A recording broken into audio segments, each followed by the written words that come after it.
శ్రోతలకు నా హృదయపూర్వక నమస్కారములు. మన శ్రోతలలో ఒక సోదరి ప్రశ్నను పంపటం జరిగింది. ఆ ప్రశ్న, నాతో సహా ఈ ప్రపంచము నాలోనే పుట్టింది, నాలోనే ఉన్నది, నాలోనే లయమవుతున్నది అనేటువంటి మాటలను ఆధ్యాత్మికతలో, ఆత్మజ్ఞాన మార్గములో శరీరము ధరించి ఉన్నటువంటి అనేక మంది మహాత్ములు, దైవావతారులు జ్ఞానబోధలుగా చెప్పటం జరిగింది. దీనిని సామాన్య వాడుక భాషలో మన జీవితాలకు అన్వయించి, మన శరీరానికి అన్వయించి వివరించగలరు.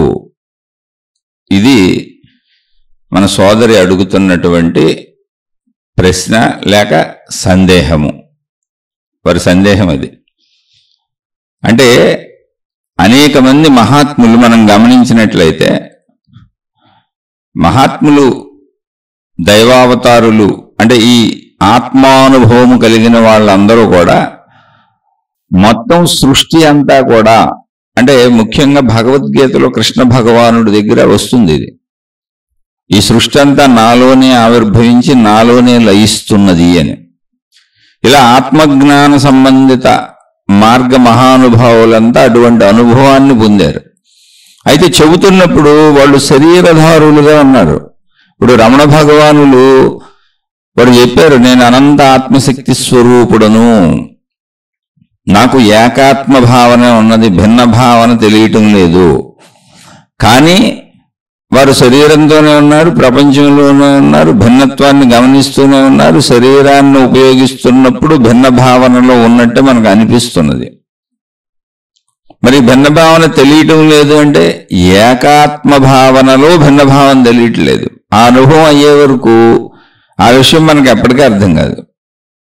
అందుకే మనం దానిని అనేక రకాలుగా వింటూ, అంటే అనేక మంది మహాత్ములు చెప్పినటువంటి విషయాలను అనేక రకాలుగా వింటూ, అర్థం చేసుకుంటూ, అర్థమవుతున్నటువంటి విషయాలను మననం చేసుకుంటూ, వీలైనంత అవకాశం కుదిరినప్పుడు సాధన చేసుకునే ప్రయత్నం చేయాలి.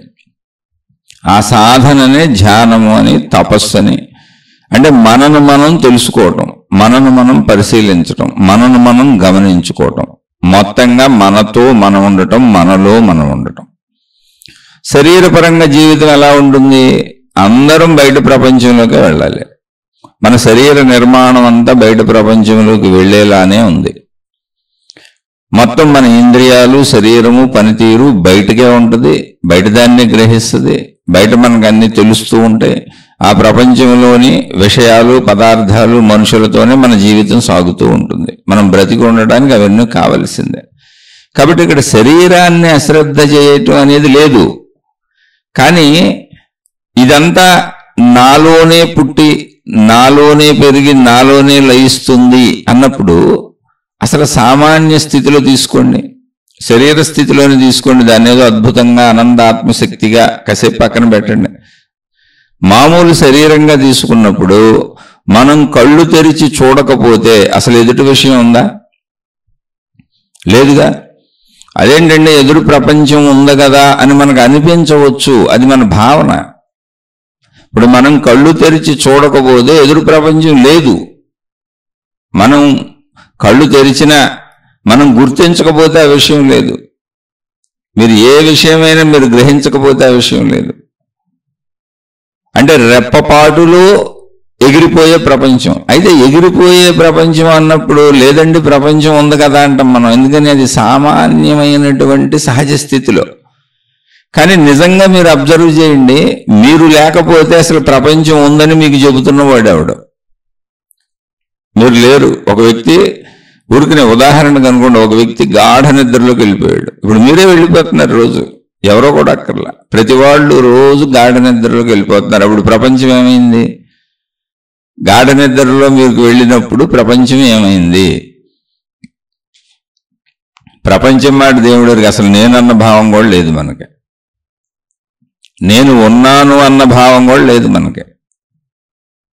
ప్రపంచం దాకా కాదు, నేను అన్నదే లేదు. అందుకే నిద్రాసుఖం ఎంతో హాయిగా ఉంటుంది. ఇప్పుడు మెలకువలోకి వచ్చినాక ఏమైంది? నేను అనేటువంటి భావబందీలు అయ్యాం మనం. భావబందీలు, నేను అనే భావం.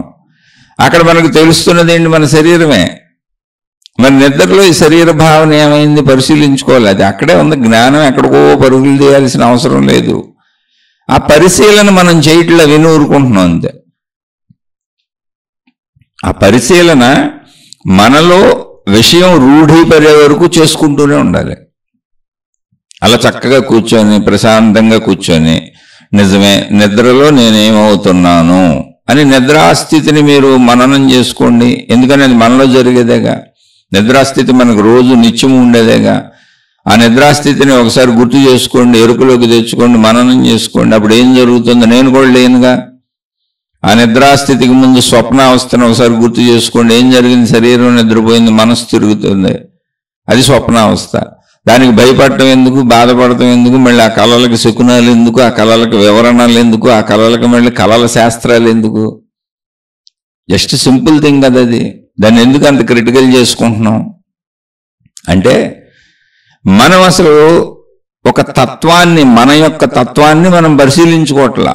అందుకని ఎవరైతే చెబితే అది నమ్ముతున్నాం.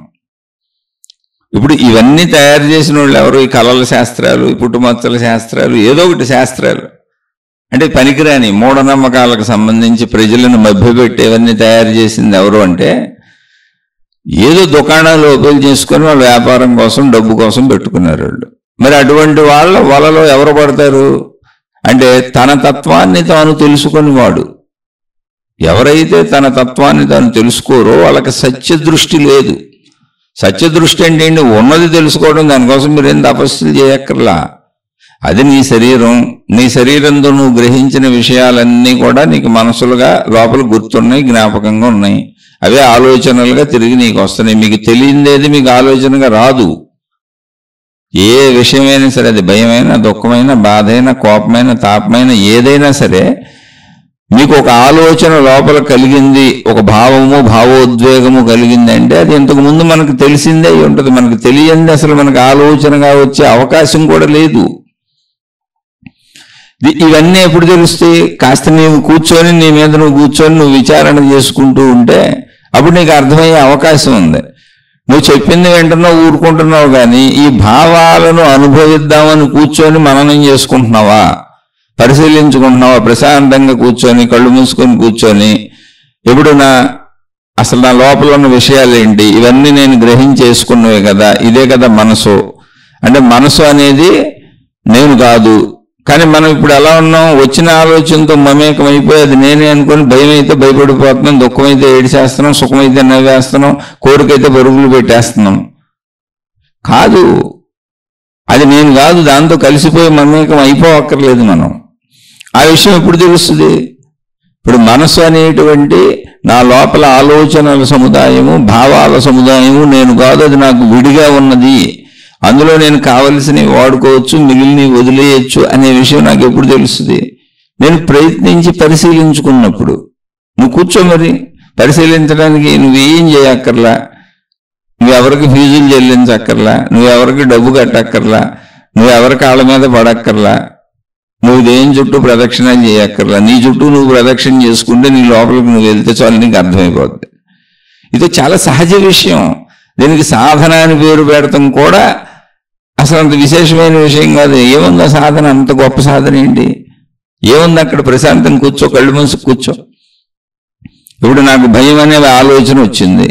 ఎప్పుడో పావును చూశాను, పావును చూసినప్పుడు భయం వేసింది. పాము కరిస్తే చచ్చిపోతారు మనుషులు, విషం ఆక్కుతుంది, చనిపోతారని తెలిసింది. అందువల్ల భయం కలుగుతుంది. పావులంటే అందరికీ భయం. ఒక పావులు పట్టుకునే వాళ్ళకి తప్ప, పావులను ఆడించే వాళ్ళకి తప్ప సహజంగా ప్రపంచంలో అందరికీ పావులంటే భయం ఉంటుంది. అలా భయానికి సంబంధించిన అనేక విషయాలు ఉంటాయి. ఓకే, బాగానే ఉంది. కానీ ఇప్పుడు పాము గుర్తొచ్చింది నాకు. అక్కడ పాము లేదు. నేను ఇంట్లోకి వచ్చాను, ఇంటికి వచ్చాను, ఏదో ఆలోచనలో ఉన్నాను, కూర్చున్నాను, పాము భావన గుర్తొచ్చింది. ఇప్పుడు నా మంచం కింద పాము ఉందేమో, మా ఇంట్లో పాము దూరిందేమో, ఎక్కడైనా ఈ బీరువా కింద పాము ఉందేమో అని నాకు అనిపిస్తున్నది. ఏ పాముల సినిమాను చూశాను, లేదా ఏ నాగిని సినిమాను చూశాను, భావన వస్తుంది. గమనించుకోండి, ప్రశాంతంగా కూర్చొని గమనించుకోండి. నిజంగా పాము ఎదురుగా ఉన్నప్పుడు భయపడటం అనేది సత్యము, వాస్తవము అది. ఎందుకని అక్కడ పాము ఉంది. భయపడటం అనేది జాగ్రత్తలో భాగం. నన్ను నేను రక్షించుకోవడానికి శరీరం యొక్క స్పందన అది విషజంతువు కనుక దాని నుంచి నేను తప్పించుకొని నన్ను నేను రక్షించుకోవాలి అనేది వాస్తవికత. దాన్ని సత్యము అంటారు. అంతే తప్ప సత్యం మీరు ఏదో ఆవిష్కరించి కనుగొనేది కాదు. వాస్తవికతలో జీవించటమే సత్య జీవనం. సత్యాన్ని ఎవరు కనుక్కోక్కర్లా, అలా జీవించటమే. కనుక్కోవడానికి అక్కడ ఏమి లేదు అసలు. ఈ వాస్తవికత ఇప్పుడు ఏమైంది, మనసులో గుర్తుగా ఉంది. పాము ఎదురుపడింది, తెలిసింది. నేను సినిమాలు చూశాను, సీరియల్స్ చూశాను, అవన్నీ గ్రహించాను. గ్రహించినవన్నీ లోపల మనసులో ఉన్నాయి. ఇప్పుడు నాకు భావన వచ్చింది, జస్ట్ మనసులో భావన వచ్చింది. ఏ పామైనా మా ఇంట్లో దూరిందేమో, ఏ నాగిని అవతారంలో ఉందేమో, ఎక్కడన్నా దాక్కుందేమో, ఇలా రకరకాల ఊహలు మనసుకు రావచ్చు. ఎందుకని? చూసినవన్నీ, విన్నవన్నీ, గ్రహించినవన్నీ లోపల మనసు దాచుకుంటుంది. ఆ దాచుకున్న వాటిని ఆలోచనలుగా తిరిగి మనకిస్తూ ఉంటుంది. అది శరీర నిర్మాణము. ఇది కూడా పరిశీలించుకున్నారనుకో మీకు అర్థమైపోద్ది. శరీర నిర్మాణం ఇలా ఉందంతే. ఇందులో మనం ఊహలతో జీవించకూడదు, భ్రమలతో జీవించకూడదు, వాస్తవంతో జీవించాలి. వాస్తవం ఏంటి? పావు నిజంగా ఎదురొస్తే. పావు నిజంగా ఎదురు రాలేదు. అలాగే పావులు సినిమాలు చూసామంతే ఊరుకునే. పావులు పగబట్టడం, పావులు ఎంబడపడటం, పావు అమ్మాయి అయిపోవటం, అమ్మాయి పాము అయిపోవటం, ఇలా సినిమాలు చూసాం. అవన్నీ కల్పనాత్మకతలు, ఎంటర్టైన్మెంట్ కోసం తయారు చేయబడినవని. సత్యం వాస్తవం, దాన్ని అంగీకరించు. అది ఒక సత్యం, కల్పన సత్యం. అది కల్పనని తెలుసుకోవడమే సత్యం. సత్యంతో జీవించడం అంటే ఏంటి? కల్పనలను నిజమని భావించుకోకుండా, ఊహించుకోకుండా, భయపడకుండా ఉండటం. అప్పుడు భయం కలిగింది, ఓకే, అప్పుడు నీకు నువ్వే చెప్పుకోవాలి అక్కడ నిజంగా పాము లేదుగా, అది కల్పనగా. అది నువ్వు చూసిన సినిమా కల్పించిన కల్పన, నువ్వు ఉన్న విషయాలు కల్పించిన కల్పన. అలా పాములు కావచ్చు, దయ్యాలు కావచ్చు, భూతాలు కావచ్చు, మనుషులు చెప్పేవి కావచ్చు, రకరకాల వాళ్ళు చెప్పేటువంటి అనేక జబ్బులు కావచ్చు, బాధలు కావచ్చు. అవన్నీ వినగానే మనసు భావించుకొని నాకు వస్తాయేమో అన్న ఊహను క్రియేట్ చేస్తుంది. అది మనసు యొక్క లక్షణం, శరీర పనితీరే. అప్పుడు వాస్తవ జీవితం జీవించడం అంటే ఏంటి? ఇది ఊహను నువ్వు గుర్తించడం, ఇది నిజం కాదని నువ్వు గుర్తించడం. ఊరికనే మనసులో అలా చెలరేగిపోతుందిలే, ఇంతకుముందు చూశాను కదా, సినిమాలు చూశాను కదా, వాళ్ళు వచ్చి చెప్పారు కదా, వీళ్ళు వచ్చి చెప్పారు కదా, ఇవన్నీ విన్నాను కదా, వాళ్ళతో ఈ విషయాలు చాలాసేపు మాట్లాడాను కదా, అందుకని నాకు అలా కాసేపు బ్రెయిన్లో అవే విషయాలు ఊహలుగా తిరుగుతున్నాయి అంతే, అంతకు మించి ఏమీ లేదు. దానికి నేను భయపడక్కర్లేదు, బాధపడక్కర్లేదు, దుఃఖపడక్కర్లేదు, కష్టపడక్కర్లేదు అని నీకు నువ్వు తెలుసుకొని వాస్తవికతలో అది భ్రమని గుర్తించి దాన్ని వదిలే. వాస్తవంలో దుఃఖపడు. కాళ్ళ ముళ్ళు గుచ్చుకుంది వాస్తవం, ఇప్పుడు నిజంగా గుచ్చుకుంది కాబట్టి బాధ ఉంటుంది, నొప్పి ఉంటుంది, బాధ ఉంటుంది, అది పడక తప్పదు. వాస్తవంలో ఎదురుగా ఎవరో నిజంగా తిడుతున్నారు, అప్పుడు మనసుకు బాధ అనిపిస్తుంది, తప్పులేదు. అంటే సత్య జీవితము అంటే ఏంటంటే ఊహాత్మకమైన విషయాలను వదిలేయడం నేర్చుకో. ఊహాత్మకంగా వచ్చిన ఆలోచన రూప, భావరూప విషయాలను వదిలేయటం నేర్చుకో. అది సాధన అంటే. ఆ సాధనే ముందు ఉన్న పేరు పెట్టుకున్నాం, వదిలేయటం నువ్వు నేనేగా నేర్చుకోవాలి. ఇప్పుడు ఎవరో ఏదో అన్నారు, అయిపోయింది ఆ విషయం అక్కడికి. ఒకళ్ళు తిట్టారు, ఆ తిడతానంతసేపు బాధపడ్డాం. వాళ్ళు కొట్టారు, కొడతానంతసేపు బాధపడ్డాం, అయిపోయిందిగా. దాన్ని గుర్తు చేసుకొని గుర్తు చేసుకొని గుర్తు చేసుకొని గుర్తు చేసుకొని ఎందుకు బాధపడతాం? అది ఊహ కదా. వాస్తవంలో వాస్తవంగా ఉండంతే. ఇప్పుడు అది సత్య జీవితం అంటే. అంటే ఆ విషయాన్ని అక్కడ అలా అనుభవిస్తున్నప్పుడు నువ్వు దాన్ని నొప్పి అయితే నొప్పి, బాధ అయితే బాధ, సుఖమైతే సుఖం, సంతోషం అయితే సంతోషం, భయం అయితే భయం, దాన్ని అనుభవించడంలో తప్పులేదు, ఎందుకంటే అది సత్యము.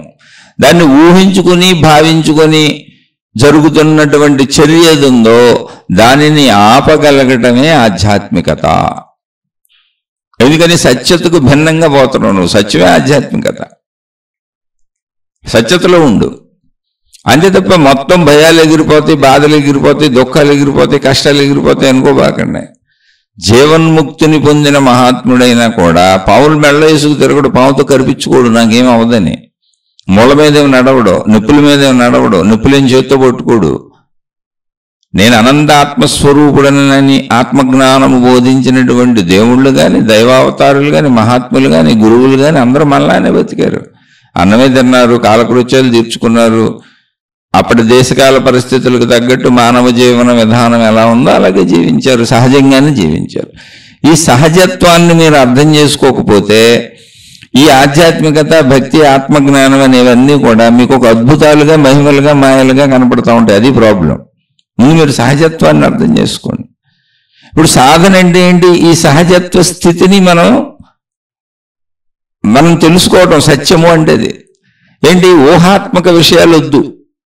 ఏవైనా సరే, నా కొడుకు ఏమైపోతాడో, నా కూతురు ఏమైపోతుందో, నా భార్య ఏమైపోద్దో, నా భర్త ఏమైపోతాడో, మాకేమైపోతుందో, రేపు ఎలా ఉంటుందో, బాబు డబ్బు సరిపోదో, ఈ ఊహాత్మక విషయాలు. సత్యత ఏంటి? నిజంగా ఏమైనా అయింది, ఇప్పుడు మా అబ్బాయికి జ్వరం వచ్చింది, లేదా మా అమ్మాయికి జ్వరం వచ్చింది, లేదా మా ఆవిడికి జ్వరం వచ్చింది, నాకు జ్వరం వచ్చింది. ఇప్పుడు సత్యం కదా అది. ఆ సత్యానికి నీకు కొంత బాధ కలగడం సహజం. దానికి ఏం చేయాలో చేయి. డాక్టర్ దగ్గరికి వెళ్ళు, మందులు తెచ్చుకో, వేసుకో, అదే తగ్గిపోద్ది.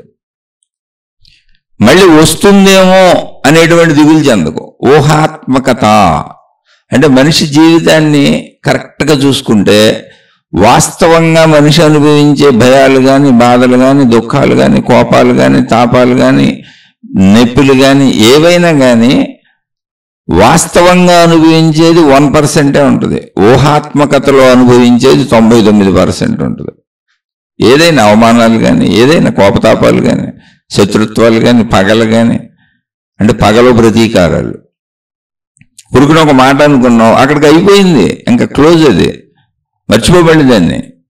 కానీ మర్చిపోను. ఎందుకని? సత్యం ఏంటంటే అప్పుడు ఆ నిమిషం అనుకున్నాం, కానీ దాన్నే పట్టుకొని నేను అలాగే ఆ ఒక్కసారి అనుకున్న దాన్ని 1000 సార్లు, 1,00,000 సార్లు, 1,00,000 సార్లు, ఎన్ని రోజులైనా చచ్చిపోయే వరకు మన్నం చేసుకుంటూ నీతో శత్రుత్వంతో ఉంటాను. ఇది ఊహాత్మకత. వాస్తవికతలో జీవించటమే సాధన. వాస్తవికతలో ఇప్పుడు యథార్థంగా నేను ఎదుర్కొనే విషయం ఏంటి, దాన్ని తీసుకో. అది నిజంగా బాధ అయితే బాధ తప్పులేదు, వాస్తవ బాధ. అది నొప్పి అయితే తప్పులేదు, వాస్తవ నొప్పి. సుఖం అయితే తప్పులేదు, వాస్తవ సుఖం. ఊహాత్మకతలోకి వెళ్ళకు. ఆ ఊహాత్మకతలోనే మొత్తం ఆధ్యాత్మికత పాడైపోతుంది, భౌతిక జీవితము పాడైపోతుంది. ఆధ్యాత్మికతను ఊహాత్మకతలో ఈ ఊహల్లోకి తీసుకెళ్ళిపోయి మహిమలు, మాయలు, అద్భుతాలు, అనేక రకాలైన అనాచారాలు, దురాచారాలు, క్షుద్రత్వాలు రకరకాలుగా తయారు చేశారు ప్రజల్ని భయభ్రాంతులకు గురి చేయటానికి. ఇదంతా ఒక ఊహాత్మకతలోకి వెళ్ళిన వాళ్ళు చేసిన పని. వాస్తవ జ్ఞానాన్ని పొందిన వాళ్ళ ఆధ్యాత్మికతలో చక్కగా ఉన్నదన్నట్టు చెబుతూ, అసలు భయపడకండి, భయపడటానికి ఇక్కడ ఏమీ లేదని చెబుతూ, ఆ అనంత శక్తివి నువ్వే అని, నువ్వు దేన్ని దేవుడు అంటున్నావో, దేన్ని దైవశక్తి అంటున్నావో, ఆ దైవశక్తి నువ్వే, అదే విశ్వశక్తి, సృష్టిశక్తి, ఆనంద ఆత్మశక్తి, ఆ శక్తివి నువ్వే అని చక్కగా ఆత్మజ్ఞాన చదువుని, ఆధ్యాత్మిక చదువుని అందించారు. ఎందుకని ఊహని ముందు నాలో ఊహ అనేది ఎక్కువ ఉన్నది అని ప్రతి మనిషి గుర్తించాలి. ఇప్పుడు మీకు చెబుతున్న నాకు లేదని కాదు, ఉన్నది కాబట్టే నేను చెప్పగలుగుతున్నా. ఆ ఊహాత్మక దుఃఖాలొద్దు, ఊహాత్మక భయాలొద్దు, ఊహాత్మక కల్పనాత్మక సుఖాలు కూడా వద్దు. ఏ భ్రాంతిని కల్పించుకోకు. వాస్తవంలో జీవించడం అలవాటు చేసుకో.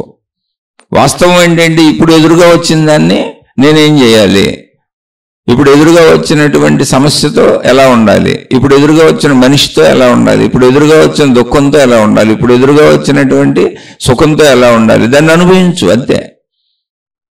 దాన్ని ఎలా డీల్ చేయాలో చూడు. అది వాస్తవం, అది జీవితం, నిత్యనడక. ఊహాత్మకత మొత్తం మన జీవితంలో 90% నాశనం చేసేస్తుంది. ఎందుకంటే అన్ని ఊహాత్మక భయాలే. ఎన్ని కోట్లున్నా, వందల వేల కోట్లున్న డబ్బు సరిపోదేమని భయం. అందుకని ఎంతైనా ఇంకా ఆపరు, అనంతంగా సంపాదిస్తూనే ఉంటారు. ఓకే, సంపాదిస్తూనే ఉంటావు. నువ్వు సంపాదిస్తే నువ్వు అనుకున్నట్టు అయిపోద్దా? సృష్టిలో అన్నీ నీకు అనుకూలంగా జరిగిపోతాయా? నీ దగ్గరికి డబ్బు వచ్చేసింది, కోటాను కోట్ల డబ్బు వచ్చేసింది, లక్షల కోట్ల డబ్బు వచ్చేసింది, ప్రపంచంలోనే నెంబర్ 1 కోటీశ్వరుడుగా నువ్వు పేరు పొందావు. ఓకే, ఇప్పుడు నీ ఇంట్లో వాళ్ళకి ఏ కష్టాలు రావా? నీ ఒంట్లోకి ఏ కష్టాలు రావా? నీ కుటుంబ సభ్యులకి ఏ సమస్యలు రావా? డబ్బుతో అన్ని తీరిపోతాయా? అంటే అలా ప్రపంచ కోటీశ్వరులు ఉన్నారు, వాళ్ళకి అన్ని రకాల బాధలు ఉన్నాయి, అన్ని రకాల కష్టాలు ఉన్నాయి. కాకపోతే డబ్బుకు సంబంధించిన కష్టాలు ఉండకపోవచ్చు అంతే, కానీ మిగిలినవి అన్నీ ఉన్నాయి. మిగిలిన అన్ని రకాలు ఉన్నాయి. ఈ డబ్బు పెరిగిపోవడం వల్ల వచ్చిన ప్రమాదాలు కూడా ఉన్నాయి. ఎప్పుడెవరో వీళ్ళ మీద ఏ దాడులు చేస్తారో తెలియదు, దొంగలు ఏం చేస్తారో తెలియదు, ఎవరి పిల్లల్ని కిడ్నాప్ చేస్తారో, వీళ్ళని కిడ్నాప్ చేస్తారో తెలియదు, లేదా వీళ్ళ సొంత కుటుంబ సభ్యులు డబ్బుల కోసం ఏదో చేసేసి వీళ్ళని చంపేస్తారో ఉంచుతారో తెలియదు. అలా జరుగుతూనే ఉంటాయి. కానీ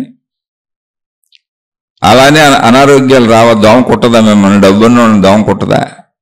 ఈగ వాళ్దా మీ మీద? అన్ని మామూలుగా జరుగుతూనే ఉంటాయి. అందుకని వాస్తవంలో ఉండండి. ఊహాత్మకత.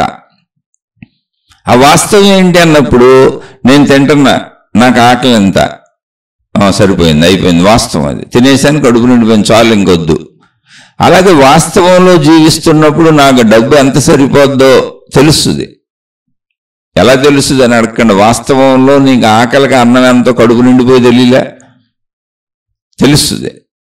అలాగే వాస్తవంలో జీవించే వాళ్ళకి మాకు డబ్బు ఎంత సరిపోద్దో తెలుస్తుంది. ఆశతో, అత్యాశతో, దురాశతో, కోరికలతో, ఊహలతో జీవించే వాళ్ళకి అసలు ఏది ఎంతో తెలియదు. దేనికి లిమిట్ అనిపించదు, తెలియదు అసలు. ఒక స్పృహ కోల్పోయిన మనిషి వాళ్ళు. అంటే ప్రాపంచిక సత్యస్పృహ కోల్పోయారు వాళ్ళు. నీ శరీర స్థితి ఎప్పుడూ సత్యస్థితి, మెలకువంతా సత్యస్థితే, కానీ దాన్ని ఊహలతో నింపేశాం. ఎంతైనా సరిపోదు, ఇంకా కావాలి, ఎంత వచ్చినా ఆనందమే నాకు అన్నప్పుడు డబ్బు రావచ్చేమో, డబ్బు సంపాదించవచ్చేమో, కానీ మిగిలిన అనారోగ్యాలు రాకుండా ఎలా ఆపుకుంటావు? ఆరోగ్యాన్ని ఎలా రక్షించుకుంటావు? మృత్యువు రాకుండా ఎలా ఆపుకుంటావు? నీకు నీ వాళ్ళకి జరిగే కష్ట నష్ట మానసిక శారీరక ఇబ్బందులను ఎలా తప్పించుకుంటావు? డబ్బుతో ఏం బావో. మానసిక స్పర్ధలో, ఘర్షణలో, ఒక మనిషికి మధ్య ఒక పరస్పర ప్రేమానురాగాలు పెంపొందించుకోవడం, ఇదంతా నువ్వు కష్టపడి చేయాలి. డబ్బుతో అవదో. ఇవన్నీ డబ్బుతో సమకూరు. అలా అయితే డబ్బు ఉన్న వాళ్ళందరూ అసలు కష్టం లేకుండా ఉండాలి కదా ఇక్కడ ప్రపంచంలో. అంటే దీనికి ఎందుకు చెబుతున్నానంటే, ఇదంత కష్టమైన విషయం కాదు. తింటున్నప్పుడు ఆకలి, కడుపు నిండింది, నాకు ఇక చాలు, ఇంకా నువ్వు పెట్టినా నేను తినలేను అని ఎలా చెబుతుందో, అన్ని విషయాలలోనూ శబ్ద, స్పర్శ, రూప, రస, గంధ. రసం అంటే రుచి, గంధం అంటే వాసన, స్పర్శ అంటే స్త్రీ పురుష శారీరక సుఖాలతో సహా అన్నీ. అలా అన్ని విషయాలలోనూ, ధన సంబంధ విషయాలలోనూ, మాట్లాడే విషయాల్లోనూ, ప్రపంచంలో తిరిగే విషయాల్లో అన్నింటిలోనూ నాకు ఇది సరిపోద్ది అని నువ్వు వాస్తవంగా సత్యంలో జీవించినప్పుడు నీ హృదయమే నీకు చెబుతుంది, నీ మనసే నీకు చెబుతుంది, నీ బుద్ధే నీకు చెబుతుంది, చాలు నాకు ఇదే. ఆ చాలు నాకు అనేది తృప్తి. ఆధ్యాత్మికతలో చెప్పింది అది. తృప్తి నువ్వు ఏర్పరచుకుంటూ కుదిరేది కాదు, సత్యతలో పుట్టేది. అది సత్యంలో పుడుతుంది. అందుకని సాధనలంటే మీరు ఏదేదో ఊహించుకు చేద్దాం అనుకోబాకండి. నా శరీర పనితీరు ఇది, నేను గ్రహించినవన్నీ నా లోపల పడుతున్నాయి. అందులో నేను అనవసరంగా అనవసరంగా అంటే సరదాగా ఎంటర్టైన్మెంట్కి సినిమాలు చూశాను, షికారులు చూశాను, నాకు సంబంధం లేని ఎవరెవరో చెప్పినవి అన్నీ విన్నాను, ఏయో చదువుకున్నాను, కానీ నిజంగా వాటితో నాకేం పని లేదు. కానీ అవి కూడా లోపల పడినాయి. వాటి ద్వారా నాకు ఊహలు పడతాయి, భయాలు, బాధలు, సుఖాలు, దుఃఖాలు, లేదా సంతోషాలు, ఆనందాలు ఊహాత్మకంగా కలుగుతూ ఉంటాయి. ఆ ఊహాత్మకమైనవి నిజం కాదు, అవి నన్ను కదపలేవు, ఏ రకంగానూ కదపలేవు అనేటువంటి విఘ్నత నువ్వు నీకు చెప్పుకోవాలి, నువ్వు కలిగించుకోవాలి. అది నువ్వు కదా చేయాల్సిందే. అలా నీకు భౌతికమైనటువంటి మార్గాల్లో ఇలా జరుగుతుంది. ఆధ్యాత్మిక మార్గాల్లోనూ అనేక దేవుళ్ళు, దేవతలు, రకరకాల మతాలు, విధానాలు, అనేక మంది నిన్ను భయభ్రాంతులకు గురి చేస్తారు, చిత్ర విచిత్రాలు చెబుతూ ఉంటారు, మహిమలు అంటారు, మాయలు అంటారు, క్షుద్రత్వాలు అంటారు, రకరకాలు చెబుతూ ఉంటారు. అదంటే ఊహాత్మకతలో, నిజం కాదు. వాస్తవికత నువ్వే. వాస్తవికత ఎప్పుడు నువ్వే. వాస్తవంగా ఆలోచించండి. నేను నిద్రపోతే నాకు ఈ సృష్టి లేదు, మేలుకుంటేనే సృష్టి ఉన్నట్టు. ఒకవేళ నిద్రలోకి నేను మేలుకోలేదు అనుకోండి, అసలు ఆలోచించండి, మీకు సృష్టి ఇంకా ఉన్నట్ట లేనట్ట? మీకు కాదు, అసలు సృష్టి ఉన్నట్ట లేనట్ట? లేదు. నేనుంటేనే సృష్టి ఉంది, నేను గుర్తిస్తేనే సృష్టి ఉంది. నేను ఉన్నా కూడా సృష్టి లేదు, నేను గుర్తించినప్పుడే సృష్టి ఉంది. అలాగే సృష్టిలో ఉన్న ఏదైనా నేను గుర్తిస్తేనే ఉంది, నేను గుర్తించకపోతే లేదు. నేను దాన్ని గుర్తించి దానికి విలువిస్తేనే ఉంది, లేకపోతే అసలు అది లేదు. మొత్తం మనలోనే ఉంది. నాలోనే పుట్టి నాలోనే లయించి అంటే నేను దాన్ని గమనించినప్పుడు, అది ఉందని గమనించినప్పుడు మాత్రమే అది ఉంది అక్కడ. ఏదైనా తీసుకోండి మీరు, నేను దాన్ని గమనించినప్పుడు అసలు లేదు అక్కడ. అది దాన్ని మనం అలవాటుగా చెప్పుకుంటే సరిపోద్ది. మనకి ఎందుకు, ఏముంది అందులో? నేను గమనిస్తే అది ఉంది, నేను విలువిస్తే అది ఉంది, నేను కోరుకుంటే అది ఉంది. అప్పుడు దాంతో నాకు సంబంధ బాంధవ్యం ఏర్పడి నేను అది ఉందని బలపరుచుకుంటున్నాను. నేను గుర్తించినవి ఏవీ లేవు. అనంత సృష్టి, అనంత ప్రపంచం, నాకు చాలా విషయాలు తెలియవు కాబట్టి నాకు అవి లేవు. నాకు ఉన్నవేంటి? నాకు తెలిసినవే. నాకు తెలియనివేవి నాకు లేవు. ఇప్పుడు కూడా ఉన్న ప్రపంచంలో విశ్వం అనంతంగా ఉంది. గ్రహాలు, గోళాలు, నక్షత్రాలు బోర్డు చెప్తారు, సైన్స్లో కనుక్కున్నారు. కోటాను కోట్లు ఉన్నాయన్నారు. భూమి మీద జీవరాశి బోర్డు ఉందన్నారు. మనకు తెలియదు, అసలు ఎంత ఉందో తెలియదు, ఎన్ని ఉన్నాయో తెలియదు, ఏమున్నాయో తెలియదు. ఊరికి వాళ్ళు చెప్పిన పుస్తకాలు చదువుకున్నాం. కానీ మన సత్యం ఏంటి? మనకు తెలిసిందే. మనకు తెలియంది ఇప్పుడు ఉన్నట్టే లేనట్టే అంటే మనకు లేనట్టే కదా. ఆ లేనట్టే అనే వాస్తవికతను అంగీకరించి లేని దానికోసం పాకులాడికి ఇంక బరిగెత్తుకో, బుర్రపాటు చేసుకోకు. నీకు ఉన్నదని ఏది ఉన్నదో అందులో కూడా ఊహాత్మకంగా వెళ్ళకో. ఏ నవల్స్ చదివే, ఏ సినిమాలు చూసాం, ఎవరో ఆళ్ళు ఇళ్ళు చెప్పారు, ఎవరెవరో చెప్పిన విషయాలు. ఎవరో చెబుతారు వచ్చి, మా కోడలు ప్రాణం తీసేసిందండి, మేము ఫలానా వాళ్ళని పెళ్లి చేసుకున్నామండి, చాలా మంచోళ్ళలా కనపడ్డారండి, తర్వాత ఇప్పుడు వచ్చిన కానీ మా కోడలతో చచ్చిపోతున్నామండి, ఇంకా మేము విడిపోయామండి, మా కొడుకు వెళ్ళిపోయాడండి, మేమే పంపించేసామండి, మా కొడుకుని వదిలి మేము బతకలేకపోతున్నామండి అని చెప్పారు. అంటే ఇది నిజంగా జరిగింది చెబుతున్నా. ఎవరికో చెప్పారు. వాళ్ళు మావాళ్లే, ఎందుకే విన్నవాళ్ళు మావాళ్ళు. అప్పటి నుంచి వాళ్ళ కొడుకులు ఉన్నారు, ఇంకా పెళ్ళిళ్ళు అవ్వలేదు, పెళ్ళిళ్ళకి రెడీ అయ్యారు, పెళ్ళిళ్ళు చేయాలి ఇప్పుడు. అప్పటి నుంచి వాళ్ళు భయపడిపోతున్నారు.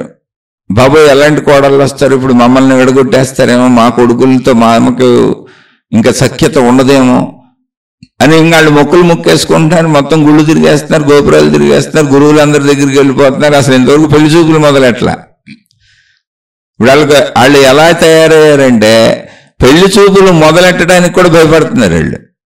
మళ్ళీ అలానే వాళ్ళకి అన్ని కోరికలు ఉన్నాయి. ఎలాంటి కోడలు కావాలి, ఎంత డబ్బున్న కోడలు కావాలి, ఎంత హోదా ఉన్న కోడలు కావాలి, ఎంత చదువున్న కోడలు కావాలి, అన్ని కోరికలు ఉన్నాయి. అవన్నీ నెరవేరిపోవాలి. మళ్ళీ వచ్చిన కోడలు వాళ్ళు ఎవరో చెప్పారు కదా, విడగొట్టేసింది, విడిపోయారు, ఇప్పుడు కొడుకు వెళ్ళిపోయాడు, కొడుకుని కోడల్ని మేమే పంపించేసాం వేరు, ఎందుకంటే ఇంక ఈ బాధలు పడలేక, గొడవలు పడలేక ఆడన్నా సుఖపడతాడని, ఇప్పుడు మాకు చూసే దిక్కు లేకుండా పోయింది అని వాళ్ళ బాధలన్నీ వీళ్ళ మీద కక్కేశారు. ఇప్పుడు అవి వీళ్ళు ఊహించుకుంటున్నారు. ఇది చూడండి, ఊహాత్మక భయం అన్నమాట. ఆ ఊహాత్మక భయానికి వాళ్ళు గురువుల చుట్టూ, దేవుళ్ళ చుట్టూ మొక్కుకుంటూ ఒక పక్క ఇప్పుడు పెళ్లి సంబంధాలు చూడాలా చూడకూడదు భయపడి చచ్చిపోతున్నారు. మళ్ళీ అలానే పెళ్లి సంబంధం చూసేటప్పుడు పోనీ ఎవరినైనా ఎవరో ఒకళ్ళని మంచి వాళ్ళని చేసేసుకుందాం అయ్యేం లేదు. మళ్ళీ కోరికలు ఉన్నాయి. ఎంత డబ్బు కావాలి, ఎంత హోదా కావాలి, ఎంత చదువు కావాలి, మన స్టేటస్ కంటే కొంచెం అధికంగానే ఉండాలి తప్ప తక్కువగా అసలు ఉండకూడదు. మనిషికి శాంతి ఉంటుందండి వీటన్నిటి మధ్య. ఇది ఊహాత్మకము అంటే. ఇది వాస్తవం ఏంటి? అది ఎవరికో వాళ్ళకి జరిగింది, మనకెందుకు జరుగుతుంది? అన్నీ మనకు ఎందుకు జరుగుతాయి? ఎవరెవరికో జరిగినాయి అన్నీ మనకు జరుగుతాయా? రోడ్డు మీద వెళ్తే యాక్సిడెంట్లు అవుతూ ఉంటాయి. 1,00,000 వాహనాలు వెళ్తుంటే ఒక యాక్సిడెంట్ అవుద్ది. ఇప్పుడు 1,00,000 వాహనాలు రోడ్ల మీద చక్కగా తిరిగినాయి, అది చూడాలా? అయిన యాక్సిడెంట్ ఒకటి చూడాలా? వాస్తవం ఏంటంటే ఒక్కటే యాక్సిడెంట్ అయింది, మిగిలిన వాహనాలన్నీ హాయిగా తిరిగినాయి, ఎవరిళ్ళకి వాళ్ళు చేరుకున్నారు. ఇక్కడ మనం వాస్తవాన్ని వదిలేసి ఒక్కదాన్ని చెప్పుకుంటాం. మన న్యూస్ చూడండి, న్యూస్ పేపర్స్ కానీ మన న్యూస్ ఛానల్స్ కానీ చెప్పే వార్తలు ఏంటి? ఎక్కడైనా సరే ఈరోజు ప్రపంచంలో లేదా ఈరోజు భారతదేశంలో ప్రజలందరూ ఎటువంటి ఇబ్బందులు లేకుండా హాయిగా సుఖంగా సంతోషంగా ఉన్నారని వార్త చెబుతారు ఎక్కడైనా? ఎక్కడైనా సరే ఈరోజు ఫలానా జిల్లాలో ఎటువంటి సమస్యలు లేవు, ఫలానా ఊరిలో ఎటువంటి సమస్యలు లేవు. ఎందుకంటే న్యూస్ రిపోర్ట్లు ఊరికే ఉంటారుగా, అయ్యొచ్చుగా. ఫలానా గ్రామం న్యూస్ రిపోర్టర్ నేను, మా గ్రామం అంతా ఎటువంటి సమస్య లేకుండా చక్కగా అందరూ హాయిగా ఉన్నారు, మా పట్టణం అంతా హాయిగా ఉంది, మా జిల్లా అంతా హాయిగా ఉంది, మా రాష్ట్రం అంతా హాయిగా ఉంది, మా దేశం అంతా హాయిగా ఉంది, మొత్తం ప్రపంచం ఒక 24 గంటలు సంతోషంగా సుఖ సంతోషాలతోనే సాగింది, పెద్ద వైపరీత్యాలు ఏమీ లేవు అని న్యూస్ వేయరు. న్యూస్ అంటే ఏంటో తెలుసా? ఎక్కడో భూకంపం వచ్చింది, ఇల్లు కూలిపోయినాయి, ఫలానా వాళ్ళు చచ్చిపోయారు, అద్భుతమైన న్యూస్. ఇంకా అక్కడి నుంచి మొత్తం ప్రపంచంలో ఆ న్యూస్ చదివిన వాళ్ళందరూ భూకంపం ఎప్పుడు వస్తుందో మనకు ఎప్పుడు వస్తుందో అని ఊహాత్మక భయాలకు లోనవుతారు. ఎక్కడో అగ్ని ప్రమాదాలు జరిగినాయి న్యూస్, ఎవరో చచ్చిపోయారు అది కూడా యాక్సిడెంట్లే భయంకరంగా న్యూస్, ఎవరెవరిన మానభంగాలు చేశారు న్యూస్. అంతేగాని చక్కగా పెళ్లిళ్ళు చేసుకున్న వాళ్ళందరూ తమ భార్యలతో తమ భర్తలతో హాయిగా కాపురం చేసుకుంటూ కోటాను కోట్ల మంది సంతోషంగా ఉన్నారు, అందులో ఒక సన్నాసి ఎవడో ఇవాళ మానభంగం చేశాడని రాస్తారా? రాయరు. మానభంగం చేసిన దాన్ని మొత్తం విశ్వవ్యాప్తంగా హైలైట్ చేస్తారు. అనేక మంది వివాహాలు చేసుకున్నటువంటి వాళ్ళు కోటాను కోట్ల మంది సుఖంగా తమ భర్తలతో భార్యలతో హాయిగా ధర్మజీవనం మంచి జీవనం జీవిస్తుంటే ఒక దుర్మార్గుడు ఎవడో ఈ మంచి ప్రపంచంలో ఏ రోజు మానభంగం చేశాడు, అది కదా రాయాల్సింది. వాస్తవ సత్యం అది కదా. మంచి మనకు సత్యంగా తీసుకోం, ఆ ఒక్క మానభంగం తీసుకుంటాం. దానికి ఇంకా ధర్నాలు స్ట్రైకులు ఎన్నో మొదలు పెడతారు. అవి చేయొద్దని నేను అంటలా. ఆ ఒక్కదాన్ని ఊహాత్మకంగా తీసుకుంటానికి పక్కన నువ్వు తీసుకోవలసిన సత్యాలు ఎన్నో తెలుసా? కోటాను కోట్ల మంది హాయిగా సంతోషంగా సుఖ జీవితాలు కుటుంబ జీవితాలు అద్భుతంగా గడుపుతున్నారు. అలాగే దొంగతనం జరిగితే ఊడి రాస్తాం, ఫలానా ఇంట్లోకి దూరి ఒక దొంగ ఆ ఇంటి వాళ్ళందరినీ చంపేసి ఆ ఇంటిలోని ధనమంతా అపహరించుకుపోయాడు. అద్భుతమైన వార్త. అన్ని పేపర్లు అన్ని న్యూస్ ఛానల్స్లో వేసి ఊదర కొట్టేస్తుంటారు. రియల్గా వార్తను ఎలా చెప్పాలి? సత్య దృష్టిలో అయితే ఎలా చెప్పాలి? సత్యమైతే ఏంటి ఆ వార్త? మొత్తం ఈ దేశంలో అందరూ లేదా గ్రామంలో ఆ జిల్లాలో అందరూ హాయిగా సుఖంగా సంతోషంగా ఉన్నారు, అన్నిళ్ళ వాళ్ళు అన్ని కుటుంబాల వాళ్ళు.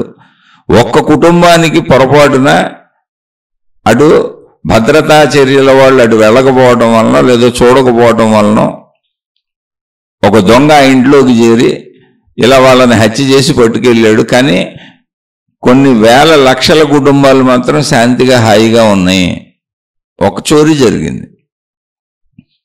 ఆ శాంతిగా హాయిగా ఉన్నాయి మంచిగా ఉన్నాయని చెప్పంగా అసలు మనం మనుషులంతా శాంతిగా హాయిగా మంచిగా ఉన్నారని చెప్పంగా ఈ ఒక్క వార్తని మనుషులందరికీ రుద్దేస్తాం. ప్రపంచం అంతా చెడు అయిపోయిందని చెబుతాం. ఆడెవడో ఒక్కడో దొంగ, ఆడెవడో ఒక్కడు రౌడీ, ఆడెవడో ఒక్కడు తాగుబోతు, ఆడెవడో ఒక్కడు తిరిగిపోతూ, ఎవరో ఒకళ్ళో ఇద్దరో 10 మందో 100 మందో 1000 మందో ప్రపంచవ్యాప్తంగా చూస్తే 1,00,000 మందో 1 కోటి మందో 800 కోట్ల మందిలో 1 కోటి మంది ఎవరో తప్పులు చేస్తే మిగిలిన 799 కోట్ల మంది హాయిగా ఉన్నారు, మంచోళ్ళుగా ఉన్నారు, మంచిగా సాగుతుంది. అది చెప్పరేంటి? వాస్తవం. అది వాస్తవము సత్యము అంటే ఉన్నది ఉన్నట్టుగా చూడు, ఉన్నది ఉన్నట్టుగా తెలుసుకో. ఈ ఒకళ్ళిద్దరు చేసిన దాన్ని మొత్తం ప్రపంచానికి ఆపాదన చేసి ప్రపంచం అంతా పాడైపోయింది, మనుషులంతా పాడైపోయారు. ఇది ఎలా బతుకుతాం ఈ ప్రపంచంలో, ఇప్పుడు ఎలా బతకాలి అని చర్చ వేదికలు పెడతారు. ఎవరికాడు అదేదో తన ఇంట్లో జరిగిపోయినట్టు నిజమైన అవన్నీ నమ్మేసి భావాత్మక ఊహాత్మక కల్పనాత్మక లోకాల్లోకి వెళ్ళిపోతుంటాడు. ఎప్పుడూ ప్రపంచంలో మంచి ఆధిక్యతలో ఉన్నది. అందుకే మనందరం హాయిగా ఉన్నాం, చక్కగా ఉన్నాం. ముందు నేను హాయిగా ఉన్నాను, చక్కగా ఉన్నాను, బాగున్నానని గుర్తించు. తర్వాత నీ శరీర పనితీరులో ఈ ఊహాత్మక విషయాలు, ఈ దరిద్రపు విషయాలు, చెడ్డ విషయాలు ఎందుకు తెలుసుకుంటున్నాను, తెలుసుకోకూడదని నీకు నువ్వే చెప్పుకో. ఇప్పుడు ఎక్కడో జరిగింది ఏం చేస్తాం? ఎవరింట్లోనూ జరిగింది. నీ ఇంట్లో నువ్వు జాగ్రత్తగానే ఉంటావు, తలుపులు వేసుకొని పడుకుంటావు, నువ్వు తీసుకోవాల్సిన జాగ్రత్తలు తీసుకుంటావు. ఇప్పుడు ఆ వార్త విన్నా వినకపోయినా అంతకంటే నువ్వు చేయగలిగింది ఏమీ లేదు. ఇది ఎప్పుడు ప్రపంచంలో కొంత చెడు ఉంటుంది. రాక్షస మోక ఎప్పుడూ ఉంటారు. దైవావతారాలు అనేకం వచ్చి రాక్షస మోకల్ని అంతమొందించడం అనేది ప్రపంచంలో ఎప్పుడూ జరుగుతూ ఉంటుంది. అలాంటి రాక్షసుడు మనలో ఉన్నాడా? అలాంటి రాక్షసి మనలో ఉందా? చూసుకోండి ఒకసారి. ఉంటే ఆ రాక్షసిని ఆ చెడుని తొలగించుకునే ప్రయత్నం చేసుకోండి, కానీ వాస్తవంలో జీవించండి. ఊహాత్మకతను వదిలేయండి. మీరు ఆధ్యాత్మికత అనంత ఆత్మశక్తి దాకా అక్కర్లా. మనం కళ్ళు తెరిచి మనకు మెలకు వస్తేనే ప్రపంచం ఉంది. మనకు మెలకువ రానంతసేపు అక్కడ సృష్టి లేదు, ప్రపంచం లేదు, మన కుటుంబం లేదు, కుటుంబ సభ్యులు లేరు, ధనము లేదు, సంపదలు లేవు, అసలు ఏమీ లేదు. నేను కూడా లేను. మెలకువ రానంతసేపు నేనే లేను. నేనే లేనటువంటి ప్రపంచంలోకి, నేనే లేనటువంటి స్థితిలోకి రోజు నువ్వు 8 గంటల పాటు వెళ్తున్నావు. నీలో ఉన్న నీ సత్యస్థితిని గుర్తించవేంటి? దానికి ఏదో ఎంతో అనంత ఆత్మశక్తి అని ఎందుకు? అసలు అంత పెద్ద స్టోరీలు ఎందుకు? ముందు మామూలుగా గ్రహించే శరీరంతో శరీరంతో గ్రహించినాక ఆ నిద్రాస్థితి ఏంటని నువ్వు ప్రయత్నించావు అనుకో, అదేంటి అసలు ఆ స్థితికి ఎందుకు వెళ్తున్నాను నేనని, అదే ఆనందాత్మశక్తి స్థితి అని నీకు ఆటోమేటిక్గా అర్థమవుద్ది. అలా అర్థమైన మహాత్ములు చెప్పారు. అంతే తప్ప అక్కడ మహిమలు, అద్భుతాలు, మాయలు, చంద్రవందర గందరగోళాలు ఏమీ లేవు. అసలు ఇన్ని కోట్ల గ్రంథాలు చదవక్కర్లేదు, రాయక్కర్లేదు, చెప్పక్కర్లేదు. నిన్ను గమనించుకో చాలు. సత్యతతో గమనించుకో, ఊహతో కాదు. ఊహ అనేది మనిషి యొక్క ఒక లక్షణం. వాస్తవంగా ఉండటం అలవాటు చేసుకో, వాస్తవ జీవితాన్ని అలవాటు చేసుకో. ఇప్పుడు ఆకలేసింది, ఇప్పుడు తిను. ఇప్పుడు తిను, అది వాస్తవం. రేపు అయిపోయే ఆకలికి కూడా ఇప్పుడు తినేయగలవా నువ్వు? సాయంత్రం అయిపోయే ఆకలికి కూడా ఇప్పుడు తినేయగలవా? ఒక సంవత్సరం పాటు వేయిపోయే ఆకలికి కూడా ఇప్పుడు తినేసి కడుపు నింపేయగలవా? కుదరదు కదా. మళ్ళీ ఎప్పుడు ఆకలిస్తే అప్పుడే కదా తినేది, వాస్తవం. అలాగే ఇప్పుడు దుఃఖం వచ్చింది ఏడు, మళ్ళీ దుఃఖం వచ్చినప్పుడు ఏడుద్దాం. దుఃఖం వస్తుందేమో అని ఇప్పటి నుంచి వరుసగా ఏడుస్తున్నారు అందరూ. అలాగే ఒక డబ్బు అవసరం వచ్చింది, ఖర్చు పెట్టు. డబ్బుడు సంపాదన అవసరం ఉంది కాబట్టి సంపాదించుకో. కానీ సంపాదించేది ఎప్పటికీ నా అవసరాలకు సరిపోదేమో, ఎంత సంపాదిస్తే ఏమైందిలే సంపాదించుకు పెట్టేసుకుందాం అనుకుని ఊహాత్మకంగా వెళ్ళిపోతున్నావు. అంత బాధపడతావు, అంత దుఃఖం పడతావు, అంత మానసిక వేదనకి లోనవుతావు. ఎందుకంటే నీది ఊహాత్మక ప్రయత్నం, ఊహాత్మక దుఃఖం, ఊహాత్మక శ్రమ. అది నీకేం ఉపయోగపడదు. నువ్వు అనుకుంటున్నావు, నీ భ్రమ, నీ భ్రాంతి. అది నిన్ను కష్టపెట్టుకోవడానికి చేసుకుంటున్నావు అంతే. అని చాలామంది అంటూ ఉంటారు, ఏమండి మా పిల్లలకి ఇచ్చి వెళ్ళాలి కదండి. నీ పిల్లలకి నువ్వే ఇస్తే, ఇప్పుడు మీరు ఆలోచించండి ఒకసారి, ఇవ్వద్దని నేను అంటలా. మీరు ఒక పసిబిడ్డని, అంటే వాస్తవము అన్నప్పుడు అర్థం చేసుకోండి. వాస్తవము అంటే ఏంటంటే, ఒక పసిబిడ్డ పుట్టడం జరిగింది, తల్లి పక్కన ఉంది. తల్లికి అంత ప్రేమ ఉంటుంది ఆ బిడ్డ అంటే. అంత ప్రేమతో ఇక ఆ తల్లి ఆ బిడ్డని అసలు దింపకుండా తన దగ్గరే పెట్టుకొని, తన ఊళ్ళోనే పెట్టుకొని, తను జాగ్రత్తగా చూసుకుంటూ, అసలు పక్కకు కదలనివ్వకుండా, ఇటు పడనివ్వకుండా, అటు పడనివ్వకుండా జాగ్రత్తగా పట్టుకొని, అసలు ఆ బిడ్డని శ్రమ పడనివ్వకుండా మొత్తం తల్లి చూసేస్తే బిడ్డకు బోర్లా పట్టడం వస్తుందా? పాకటం వస్తుందా? పక్కకి తిరగడం వస్తుందా? నడవటం వస్తుందా? నడుస్తుంటే బిడ్డ అనేక సార్లు పడిపోద్ది. అమ్మో నా బిడ్డ పడిపోతుంది, నేను నడవనివ్వను బాబోయ్, నా బిడ్డని నేను ఎత్తుకుంటాను అంటే అసలు ఆ కాళ్ళు బలపడతాయా? ఇక నడక వస్తుందా? నడవగలుగుతారా? నువ్వు అతి ప్రేమ చూపిస్తే కాళ్ళు లేని పిల్లలు అయిపోతారు. వాళ్ళు అలా నడుస్తారు.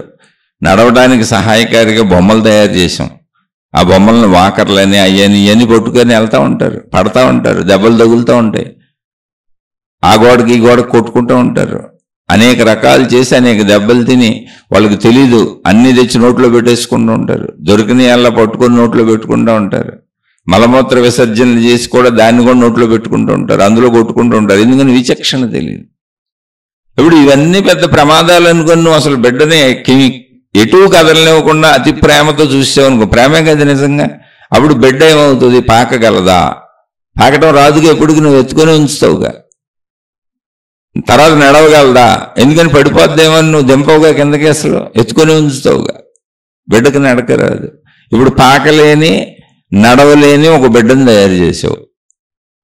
ఇంకేంటి ఉపయోగం ఉంది? ఇప్పుడు కాళ్ళు ఉండి ఉపయోగం ఉంది? పోలియో కాళ్ళలాగా నువ్వే తయారు చేసావు. ఇప్పుడు ఎన్నాళ్ళకి పెంచుతావలా? అలాగే ఎంత ధనం అంత ధనం సంపాదించిన బిడ్డలకి ఇచ్చేయాలి అంటే ఇప్పుడు వాళ్ళు ఇంకా వాళ్ళు బుర్ర వాడొద్దా? వాళ్ళు శ్రమ పడొద్దా? వాళ్ళు కష్టపడొద్దా? వాళ్ళ విజ్ఞానం పెరగొద్దా? వాళ్ళ జ్ఞానం పెరగొద్దా? వాళ్ళలో ప్రయత్న శక్తి పెరగొద్దా? వాళ్ళకి లోకం అర్థం అవద్దా? వాళ్ళకి జీవితం అర్థం అవద్దా?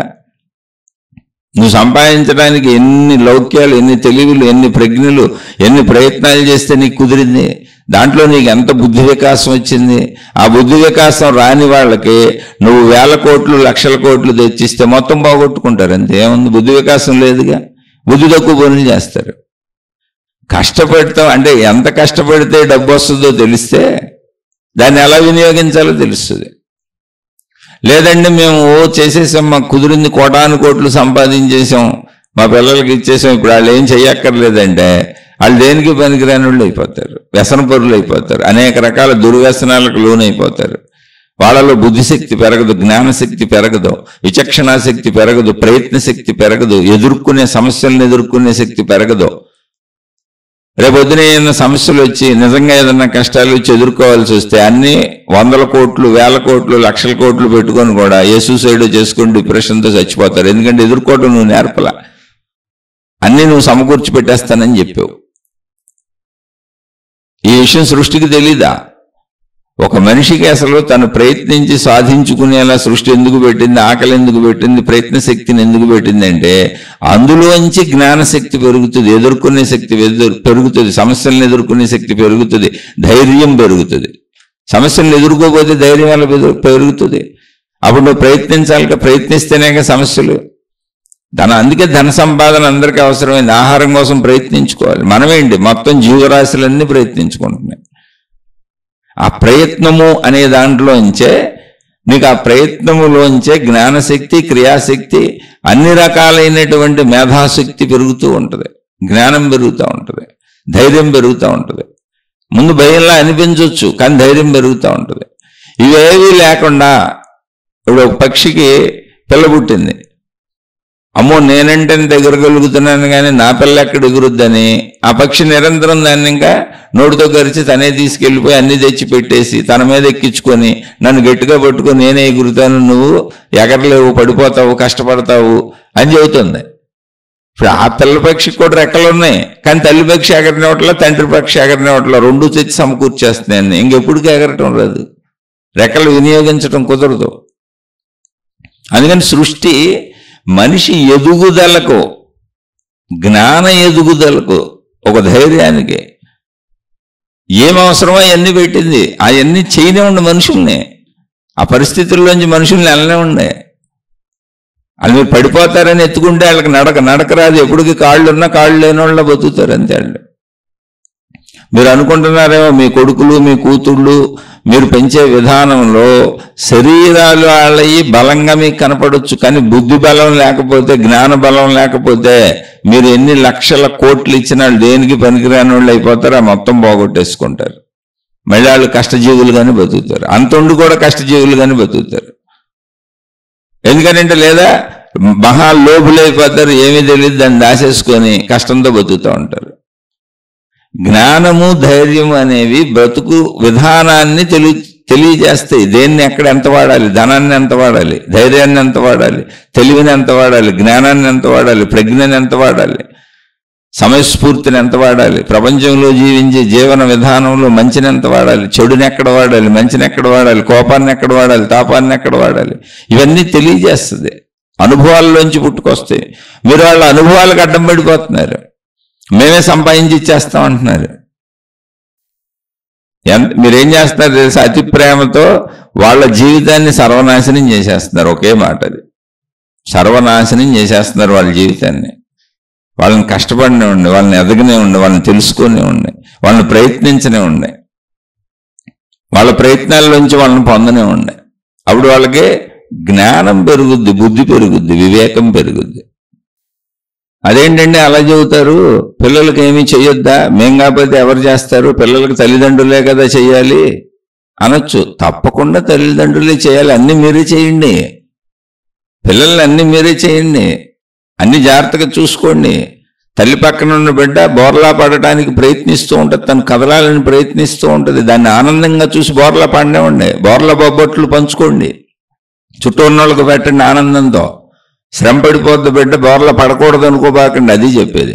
బోర్లా పడేటప్పుడు జాగ్రత్తగా గమనిస్తూ, అది బిడ్డ ఎదుగుదలలో భాగం అనుకోండి, అక్కడి నుంచి పాకటానికి ప్రయత్నిస్తుంది, పాకనే ఉండే, జాగ్రత్తగా చూడండి. పాకితేనే ఒక కదలకి మూమెంట్ శరీరం అలవాటు చేసుకుంటుంది. అలా పాకుతూ పాకుతూ ఆ గోళ్ళు ఈ గోళ్ళు పట్టుకొని నుంచొని నిలబడి నడవటానికి ప్రయత్నిస్తుంది. నడవనే ఉండే, పడిపోనే ఉండే, మళ్ళీ పట్టుకోండి, జాగ్రత్త చూడండి, ఏమట ఉండండి, కానీ నడవనే ఉండి, పడిపోనే ఉండి, పట్టుకోండి, నడవనే ఉండి, నడవనే ఉండి, నడవనే ఉండి, ఎన్నిసార్లు పడినా నడవనే ఉండి, అది చెప్పేది. అలాగే మీరు ధన సహాయం చేయండి, అన్ని రకాల సహాయాలు చేయండి. తల్లిదండ్రులుగా మీ బాధ్యతలో పక్కనే ఉండండి, వాళ్ళ గుణాలను గమనించండి, వాళ్ళలో ధైర్యం కలిగేలా, వాళ్ళ సమస్యలను ఎదుర్కోగలిగేలా, వాళ్ళు ప్రయత్నించి సాధించుకోగలిగేలా, వాళ్ళంతటా వాళ్ళు సమర్థులు అయ్యేలా వాళ్ళని ముందుకు పంపుతూ మీరు చుట్టూ ఉండి కాపలా కాసుకుంటూ రక్షించండి. అంతే తప్ప మొత్తం మేము చేసేస్తాం, మీరేం చేయక్కర్లేదు, అలా కూర్చోండి అని చెప్పకండి, వాళ్ళు పనికిరాని వాళ్ళు అయిపోతారు. దేనికి పనికిరాని వెధవలు అయిపోతారు, దేనికి పనికిరాని స్త్రీలైన పురుషులైన అసమర్థులైపోతారు. వాళ్ళని ఎదగనివ్వండి. ఆ ఎదుగుదలలో వాళ్ళు చేస్తున్న ప్రయాణంలో ఎక్కడైనా వాళ్ళు అడుగేయలేకపోతే పక్కనే ఉండి కాచుకోండి, జాగ్రత్తగా చూడండి, మేమున్నామని చెప్పండి. కానీ నడక వాళ్ళది, వాళ్ళే నడవాలి, వాళ్ళే తెలుసుకోవాలి. ధైర్యం వాళ్ళకి ఎప్పుడు వస్తుంది అంటే వాళ్ళు నడిచినప్పుడు, వాళ్ళు ఎదుర్కొన్నప్పుడు, వాళ్ళు ఆ సమస్యని పరిష్కరించుకోగలిగినప్పుడు వాళ్ళకి స్వంత జ్ఞానం వస్తుంది, సొంత ధైర్యం వస్తుంది. అది మీరే పరిష్కరించుకుంటూ వెళ్ళిపోతే వాళ్ళు ఎప్పటికీ పిరికి వాళ్ళు అయిపోతారు. ఎప్పటికీ మా నాన్న కావాలి, మా అమ్మ కావాలంటూ ఉంటారు. లేదా ఇంకొకళ్ళ మీద ఆధారపడిపోతూ ఉంటారు, ఏ స్నేహితుల మీద, ఇంకొకళ్ళ మీద. కొంతమంది చూడండి, పిల్లలు ఎప్పుడు ఎవరో ఒకళ్ళు సలహా తీసుకొని పనిచేస్తుంటారు, ఎవరో ఒకళ్ళని ఏదో ఒకటి అడుగుతూ ఉంటారు. దానికి కారణం ఏంటో తెలుసా? ఎప్పుడు తల్లిదండ్రులు ఇంట్లో ఏదో ఒకటి చెబుతానే ఉన్నారు వాళ్ళకి.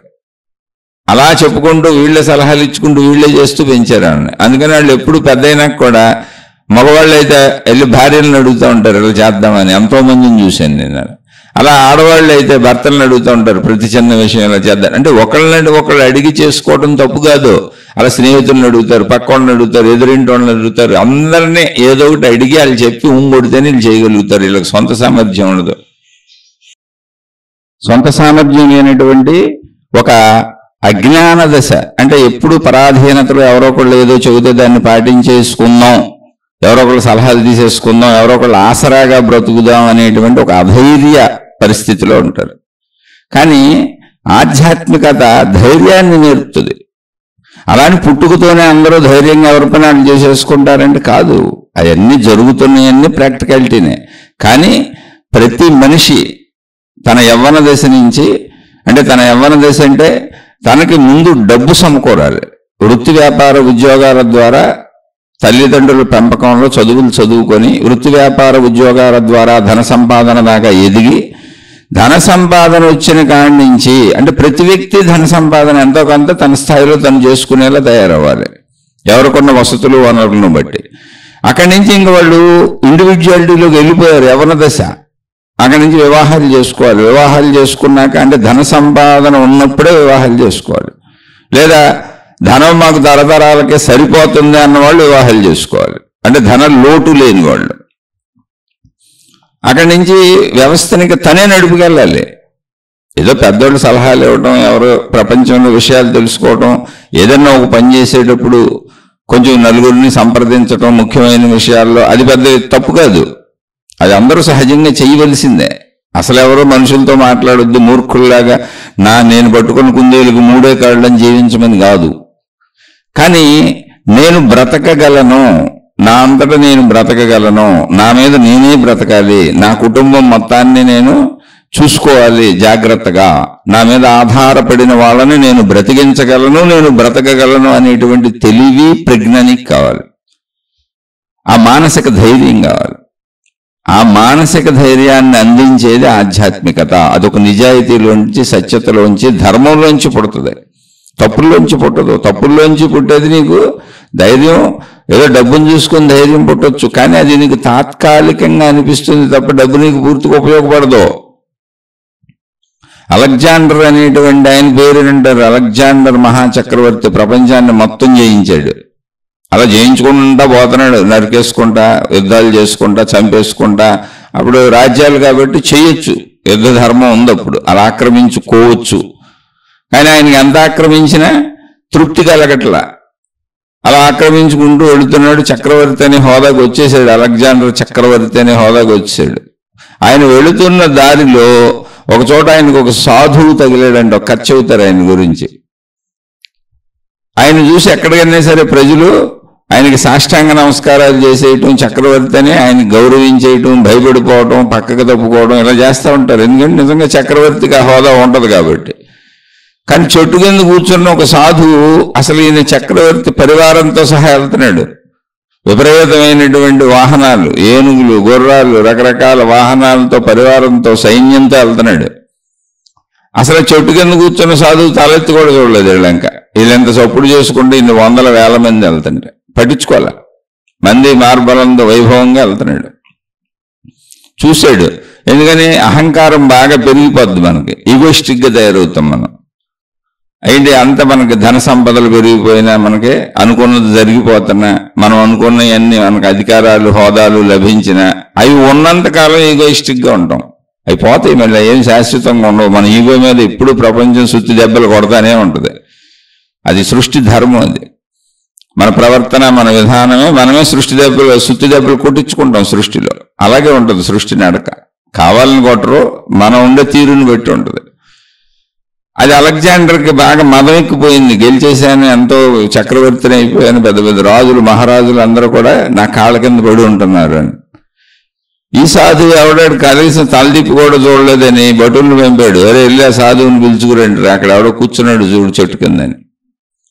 అంటే సాధువు అని మనం చెప్పుకుంటున్నాం, ఇంకా అతను ఎవరో సామాన్యుడు, నన్ను గౌరవించలేదని అహం.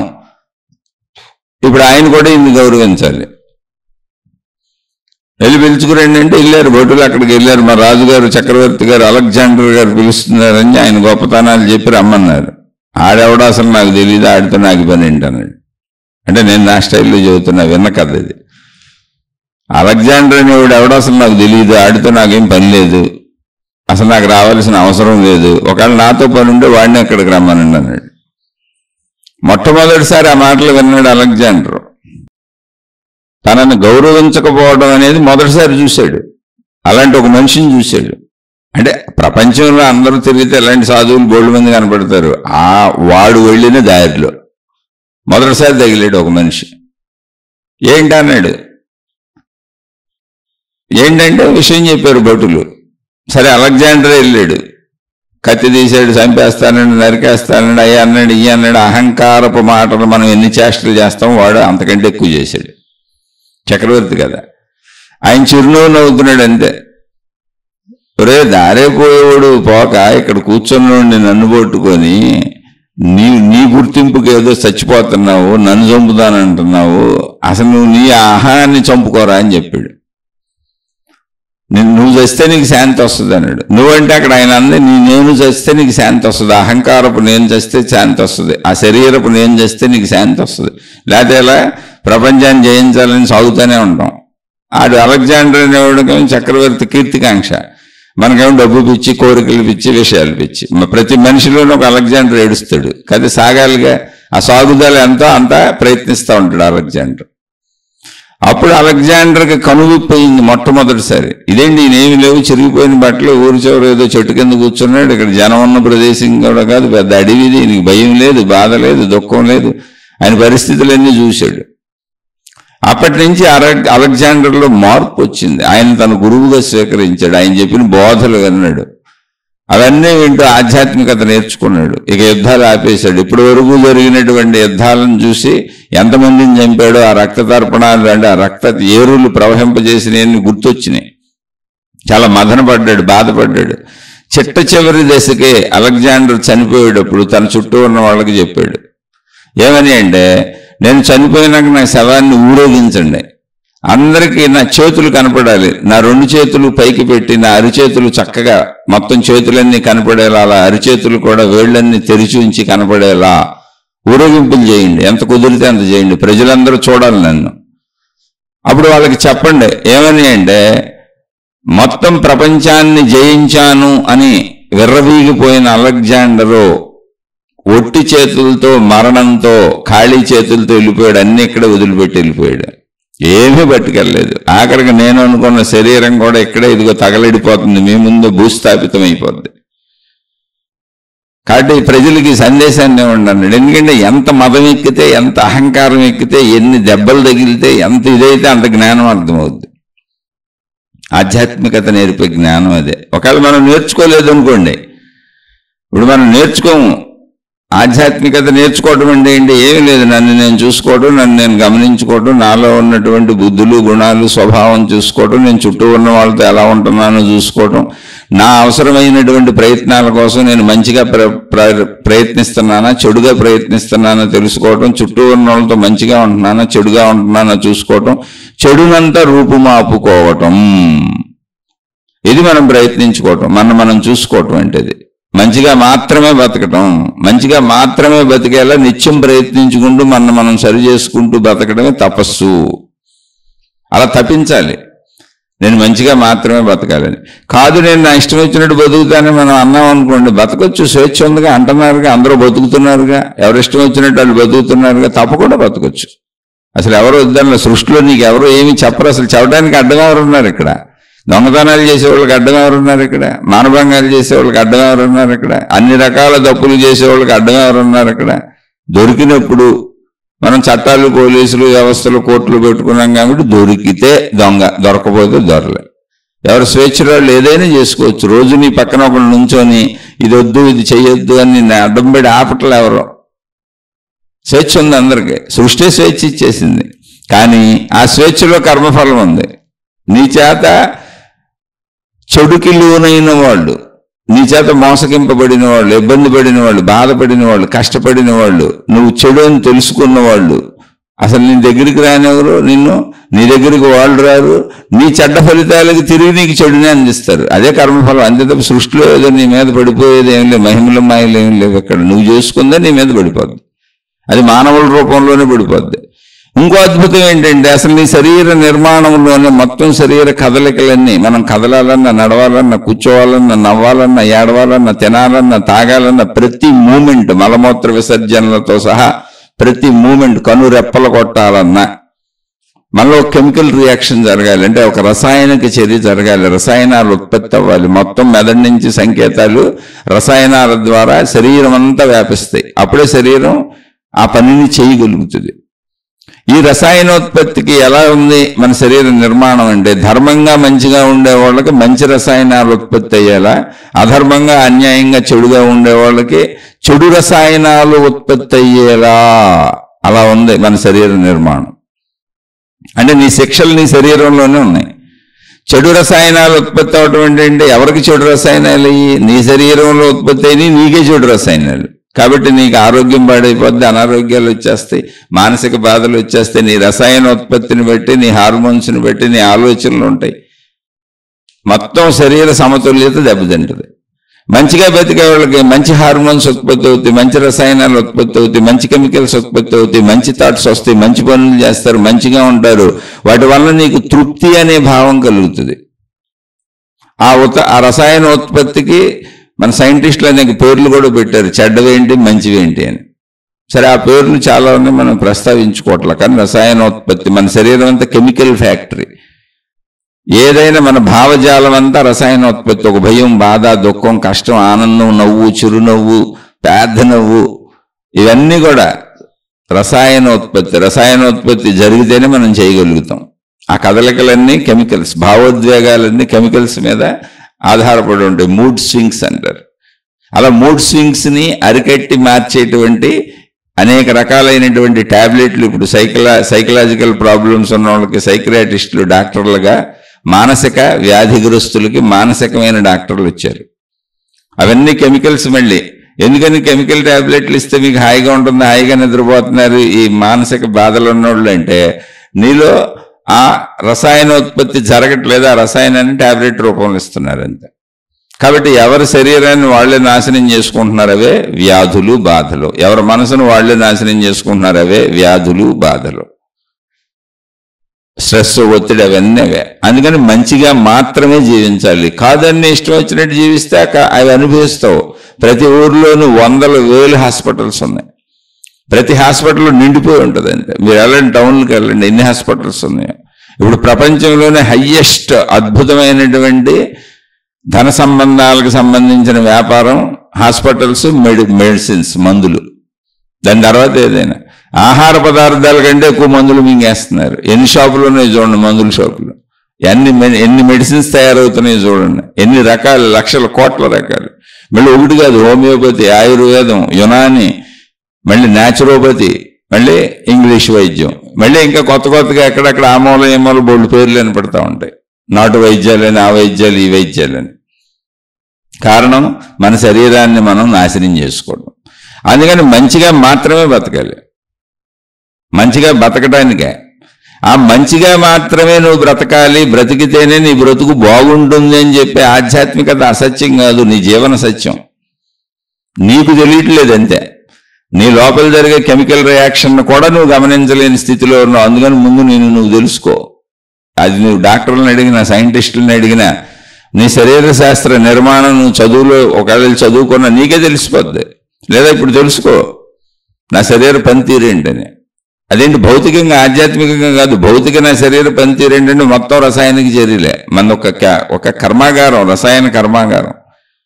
ఒక రోజులో కొన్ని లక్షల రసాయనిక చర్యలు జరుగుతాయి. జరగకపోతే అసలు మనం మాట్లాడలేం, కదలలేం, నవ్వలేం, ఏడవలేం, ఏమీ చేయలేం.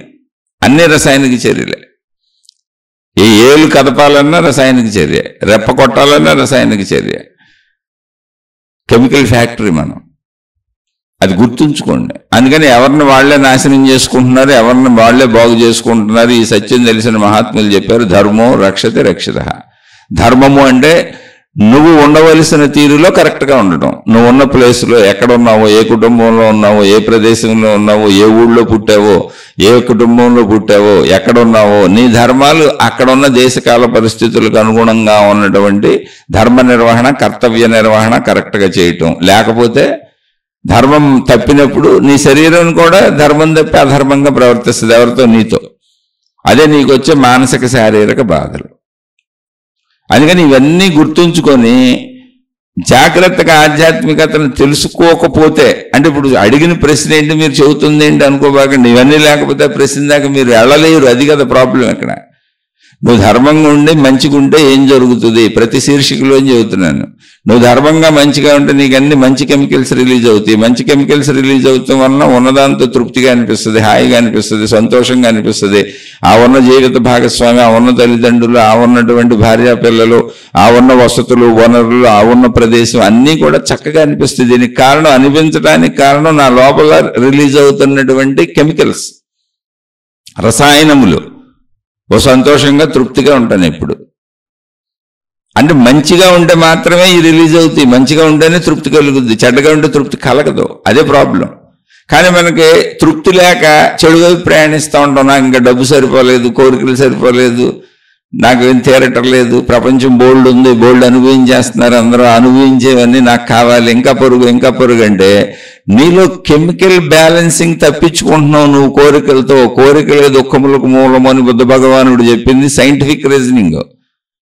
కోరికలే దుఃఖములకు ఎందుకు మూలం అంటే కోరిక తీరకపోవటం, కోరిక తీరలేదని కాదు, అసలు కోరికలు అధికంగా కోరుకోవటం వలన, ధర్మ ప్రవర్తన లేకపోవడం వలన, ఎంత వచ్చినా తృప్తి లేకపోవడం వలన, పరిగెత్తాలి అనుకోవడం వల్ల నీలో నెగిటివ్ కెమికల్స్ రిలీజ్ అయిపోతున్నాయి. ఆ నెగిటివ్ కెమికల్స్ నీకు అసంతృప్తిని కలిగిస్తాయి, అశాంతిని కలిగిస్తాయి, ఇంకా నాకు తృప్తి లేని తనాన్ని కలిగిస్తాయి. తృప్తిని అనిపించేలా చెయ్యి. అవన్నీ నీకు వ్యతిరేకతలు అయిపోతాయి. మనసంతా అలజడైపోద్ది, అల్లకల్లోలం అయిపోద్ది, గందరగోళం అయిపోద్ది. నిదానంగా జబ్బులకు లోనైపోతుంటావు. ఎంత వచ్చినా తృప్తి లేనటువంటి తనపు కెమికల్స్ రిలీజ్ అవుతూ ఉంటాయి. భావాలు నీ కాదు, భావాలు కెమికల్సే. నువ్వు ధర్మంగా ఉంటే ధర్మమైన కెమికల్స్ రిలీజ్ అయ్యి ఆ ధర్మతని ఇంకా పెంచుతూ ఉంటాయి. అంటే తృప్తిని ఇంకా పెంచుతూ ఉంటాయి, మంచిని ఇంకా పెంచుతూ ఉంటాయి. ఆ రిలీజ్ అయిన కెమికల్స్ వల్లనే మళ్ళీ అన్నీ పెరుగుతూ ఉంటాయి. నువ్వు ఒక యంత్రం, మిషన్ అంతే. ఆ మిషన్లో పోసే ఆయిల్ వల్లనే అది నడుస్తుంది అంతే. మంచి ఆయిల్ పోస్తే మంచిగా నడుస్తుంది, చెడ్డ ఆయిల్ పోస్తే చెడ్డగా నడుస్తుంది అంతే. ఇంజిన్ కూడా పాడైపోద్ది. ఆ ఇంజిన్కి ఒక పద్ధతి ఉంది. ఒక కారు తయారు చేశారు, పెట్రోల్ ఇంజిన్ అంటే పెట్రోలే పోయాలి, డీజిల్ ఇంజిన్ అంటే డీజిలే పోయాలి. డీజిల్ ఇంజిన్ కదా నేను పెట్రోల్ పోస్తాను, దీనికంటే వాల్యుబుల్ కదా పెట్రోల్ అంటే ఆ ఇంజిన్ పాడైపోద్ది. పెట్రోల్ ఇంజిన్లో చవక కదా డీజిల్ పోస్తానంటే ఇది పాడైపోద్ది. ఆ ఫార్మేట్ ప్రకారం నడవాలి. మనిషి శరీరపు ఫార్మేట్ మంచి ధర్మము. ఆ ఫార్మేట్ ఎప్పుడైతే తప్పావో, నువ్వు ఎప్పుడైతే ఇంకా పరుగులు ఉరుకులు నాకు కుదురుతుంది కదా అని నీకు ఇంకా తీరని కోరికలతో ఎంత సంపాదించినా సరిపోదు, ఎంత అనుభవించినా సరిపోదు, ఎన్ని పొందినా సరిపోదు, ఎక్కడెక్కడికో ఇక వెళ్ళిపోవాలని ఉంది. అలెగ్జాండర్ లాగా ఒక చక్రవర్తి అయిపోవాలని ఉంది, ప్రపంచ కుబేరుడు అయిపోవాలని. ఇప్పుడు రాజ్యాలు లేవు కాబట్టి ధనం అంతే. ఇంకా అది నీలో నెగిటివ్ కెమికల్స్ రిలీజ్ చేస్తుంది, నీ బుద్ధిని పాడు చేస్తుంది, నీ విచక్షణ జ్ఞానాన్ని పాడు చేస్తుంది, నీ అంతరంగాన్ని పాడు చేస్తుంది. అసలు తృప్తి అనే సాటిస్ఫాక్షన్ నీలో లేకుండా చేస్తుంది. నీలో కోపం, విసుగు, చికాకు వీటన్నిటిని పెంచుకుంటూ వెళ్తుంది. నువ్వు ఎప్పుడూ కూడా అందరితో విసుగ్గుంటావు, కోపంతో ఉంటావు, చికాకుగా ఉంటావు, నవ్వవు. ఎప్పుడూ కూడా నీకు ఒక చిరునవ్వు రాదు, సంతోషం రాదు. కారణం ఏంటంటే లాలస. ఇంకా కావాలి, ఇంకా కావాలి, ఇంకా కావాలి. ఆ ఇంకా కావాలనేది అలా సాగిపోతానే ఉంది నీలో ఎన్ని పొందినా కానీ. అది నీ కెమికల్ రియాక్షన్. నువ్వు నీ శరీరాన్ని అటువంటి రసాయనోత్పత్తి జరిగేలా నిరంతరం తయారు చేసేసుకున్నావు. మిషన్ అలా అయిపోయింది. ఇంకా అది ఇప్పుడు దాన్ని మార్చుకోవడం నీ చేతిలో ఉంది. అదే ఆధ్యాత్మికంగా చెప్పేది. అందుకని మంచి కెమికల్స్ రిలీజ్ అవ్వాలి అంటే మంచి పనులు చేయాలి, మంచిగా ఆలోచించాలి, తగుమాత్రంగా ఉండాలి, తగుమాత్రపు ఆలోచన చేయాలి, ధర్మంగా ఉండాలి, మంచిగా ఉండాలి. ఆటోమేటిక్గా తృప్తి కలుగుతుంది. మంచి యొక్క లక్షణమే తృప్తి. మంచి యొక్క లక్షణమే ప్రశాంతత. తృప్తి నుంచి ప్రశాంతత వస్తుంది, నిశ్చలత వస్తుంది, బాగున్నాను అనిపిస్తుంది, హాయిగా అనిపిస్తుంది. ఎప్పుడెలా అనిపించిందో ఆ రసాయనాలు ఉత్పత్తి అవుతున్నాయి కనుక అలా అనిపిస్తూ మనసు హాయిగా ఉన్నట్టుగా, శాంతిగా ఉన్నట్టుగా, అన్ని పొందినట్టుగా, తృప్తి చెందినట్టుగా హాయిగా ఉంటుంది. ఉన్నాటితో సంతృప్తిగా ఉంటుంది. అక్కడి నుంచి ఇంకా అది ఆ సంతృప్తిలోంచి ధర్మ ప్రయత్నమే సాగుతూ ఉంటుంది. ఎప్పటికీ మంచి కెమికల్స్ రిలీజ్ అవుతూ ఉంటాయి. ఇవన్నీ అయితే మీకు ఆ నిశ్చలత వస్తే, ఆ ప్రశాంతత వస్తే అప్పుడు తత్వం అర్థమవుద్ది. ఆధ్యాత్మిక జ్ఞానం, ఆత్మజ్ఞానం అర్థమవుద్ది. ఏంటి ఆత్మజ్ఞానం అర్థం అవటం? అసలు నీకు డబ్బే సరిపోలేదు, నీ కోరికలే సరిపోలేదు, నీకున్న భార్యా పిల్లలే సరిపోలేదు, నీకున్న గౌరవాలు, కీర్తి ప్రతిష్టలే సరిపోలేదు. ఇవి కాక ఇంకా వ్యసనాలకు లోనయ్యావు. తాగుడు అంటావు, ప్యాకెట్లు అంటావు, తిరుగుతానంటావు, లగ్జరియస్ వస్తువులు అంటావు, రకరకాలు అంటావు. ఎన్ని కొనుక్కున్నా నీ కోరికలు తీరవు, ఎంత అనుభవించినా నీ కోరికలు తీరవు. ఇలా అనంతంగా ప్రయాణిస్తూనే ఉంటావు. 100 ఎకరాలు 1000 ఎకరాలు కొంటానే ఉంటావు. కోటాను కోట్ల డబ్బులు పోగేస్తానే ఉంటావు. ఎక్కడికి ఆగుతావు అసలు నువ్వు? నీ కోరిక ఎక్కడ ఆగుద్ది? ఇప్పుడు ఎంత కోరిక పిచ్చోండి వాళ్ళకి ఒక జీవిత భాగస్వామితో ఆగదు మనసు. అన్ని చోట్ల అంతేది. ఇంకోళ్ళ మీదకి పరుగులు చేస్తూ ఉంటుంది. అన్ని చోట్ల తప్పులే చేస్తుంది అది. ఎందుకనంటే ఎప్పుడైతే తృప్తి ఒక చోట, ఒక ధనంలో కలగలేదో, ఒక ప్రశాంతతలో కలగలేదో, ఒక ధనం ఇది సరిపోయింది అనిపించలేదో, ఒక జీవిత భాగస్వామి సరిపోయినట్టు అనిపించదు, ఆ ఉన్న బట్టలు సరిపోయినట్టు అనిపించదు, ఆ ఉన్న వస్తువులు సరిపోయినట్టు అనిపించదు. అన్నీ నాకు లగ్జరియస్గా కావాలి, లగ్జరీ జీవితం కావాలనిపించినప్పుడు మీకు తెలియని రహస్యం ఏంటంటే ఆ జీవిత భాగస్వామి కూడా సరిపోయినట్టు అనిపించదు.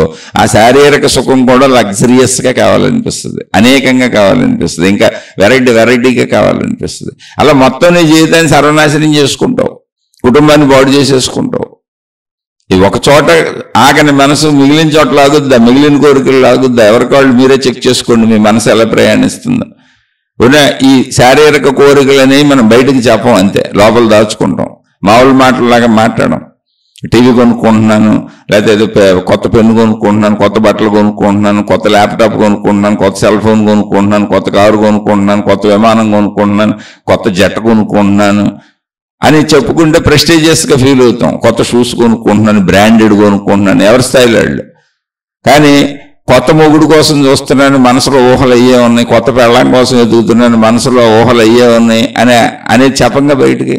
కానీ ఇది ఎలా ఉందో, ఒక చోట వెరైటీల కోసం ఎలా పరిగెత్తుతుందో, ఒక చోట ఎలా నాకు తృప్తి లేదని ఎలా పరిగెత్తుతుందో, అన్ని చోట్ల అది అలాగే పరిగెత్తుంది. ఈ విషయం అర్థమయ్యేటప్పటికీ జీవితాలన్నీ ఎగిరిపోయి ఉంటాయి. గ్యారంటీగా ఇంతే ఉంటుంది. అందుకని ఎవరు తన మనసుని ఒక చోట ఆపగలుగుతారో వాళ్ళు అన్ని చోట్ల ఆపగలుగుతారు. అదే తృప్తి. తృప్తి నువ్వు ఒక చోట మనసుకు నేర్పితే అది అన్ని చోట్ల తృప్తిగానే ఉంటుంది. ఈ పెంపకాల్లో పెరిగినటువంటి పిల్లలు రేపు తల్లిదండ్రులను తీసి అవతల పారేస్తారు, అసలు వాళ్ళని పట్టించుకోరు. నేను చాలా మంది డబ్బు ఉన్న వాళ్ళని చూశాను, బాగా అధిక సంపదలు డబ్బు ఉన్నటువంటి వాళ్ళకి అసలు తమ తల్లిదండ్రులతో గడిపే అవకాశం లేదు. ఎందుకంటే తప్పు కాదు, ఆ డబ్బులు, ఆ బిజినెస్లు అవన్నీ చూడాలి అంటే వాళ్ళకి టైం లేదు. అందుకని తల్లిదండ్రులకు పని మనుషులను పెడతారు. తల్లిదండ్రులను పని మనుషులే చూసుకునేది. అదేంటి మేము ఒకళ్ళు కాదు 4 పని మనుషులను పెట్టాము, ఎంత ప్రేమగా చూస్తున్నాం అనుకుంటారు. ఆ పని మనుషులు ఏముంది, ఆ తల్లిదండ్రులు వీళ్ళు తినేస్తుంటారు అంతే. వాళ్ళకి పెట్టమని వీళ్ళు తినేస్తూ ఉంటారు. వాళ్ళు వృద్ధాప్యంలో ఉంటారు కదా. పని మనుషులను పెట్టాము, మేము బాగా చూసుకుంటున్నాం అనుకుంటారు. కాబట్టి ఇలా ఎవరికి వాళ్ళు ఈ జీవితాలు నాశనం చేసుకుంటూ వెళ్ళిపోతారు. అలానే తల్లిదండ్రులకు పని మనుషులను పెట్టడం తప్పు కాదు. ఎందుకో తెలిసి ఈ అలవాటు నేర్పింది తల్లిదండ్రులే. వాళ్ళ తల్లిదండ్రులే డబ్బు పిచ్చి ఎక్కిచ్చారు. ఎంతున్నా కాదు, ఇంకా సంపాదించాలి అని ఎక్కించి వాళ్ళు పిచ్చోళ్ళు అయిపోయారు. ఆ పిచ్చోళ్ళ కోసం తల్లిదండ్రులని 4 పెడతాం. వాళ్ళకు కూడా ఆనందమే. పని మనుషులను పెట్టు, నువ్వు వెళ్ళబాక, బయట తిరుగు, నువ్వు చక్కగా వ్యాపారాలు చూసుకో, అవన్నీ చెయ్యి, నువ్వు ఇంట్లో కూర్చొని నా దగ్గర కూర్చుంటే ఎట్టగాని ఆ తండ్రి ఆ తల్లి చెబుతూ ఉంటారు. ఆ వృద్ధాప్యంలో కూడా వాళ్ళకి తల్లిదండ్రులకి ఆ పని మనుషులే దిక్కు. వీళ్ళ పిల్లలను ఉన్నవారు నువ్వు వెళ్ళి వ్యాపారాలు చేసి సంపాదించని చెబుతానే ఉంటారు. ఎందుకంటే పిచ్చి. ఇప్పుడు వీళ్ళకైతే అదే అవుతుంది, వీళ్ళు రేపు వీళ్ళ పిల్లలు వీళ్ళకి పని మనుషులను పెడతారు. ఇది ఇంతే జీవితం. కాదు, మన మనుషులతో జీవితం సాగుద్ది తృప్తిలో.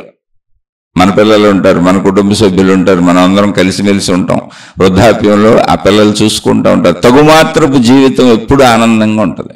అందుకే తృప్తి నీకు ఒక చోట కలగకపోతే అన్ని చోట్ల తృప్తి కలగదు.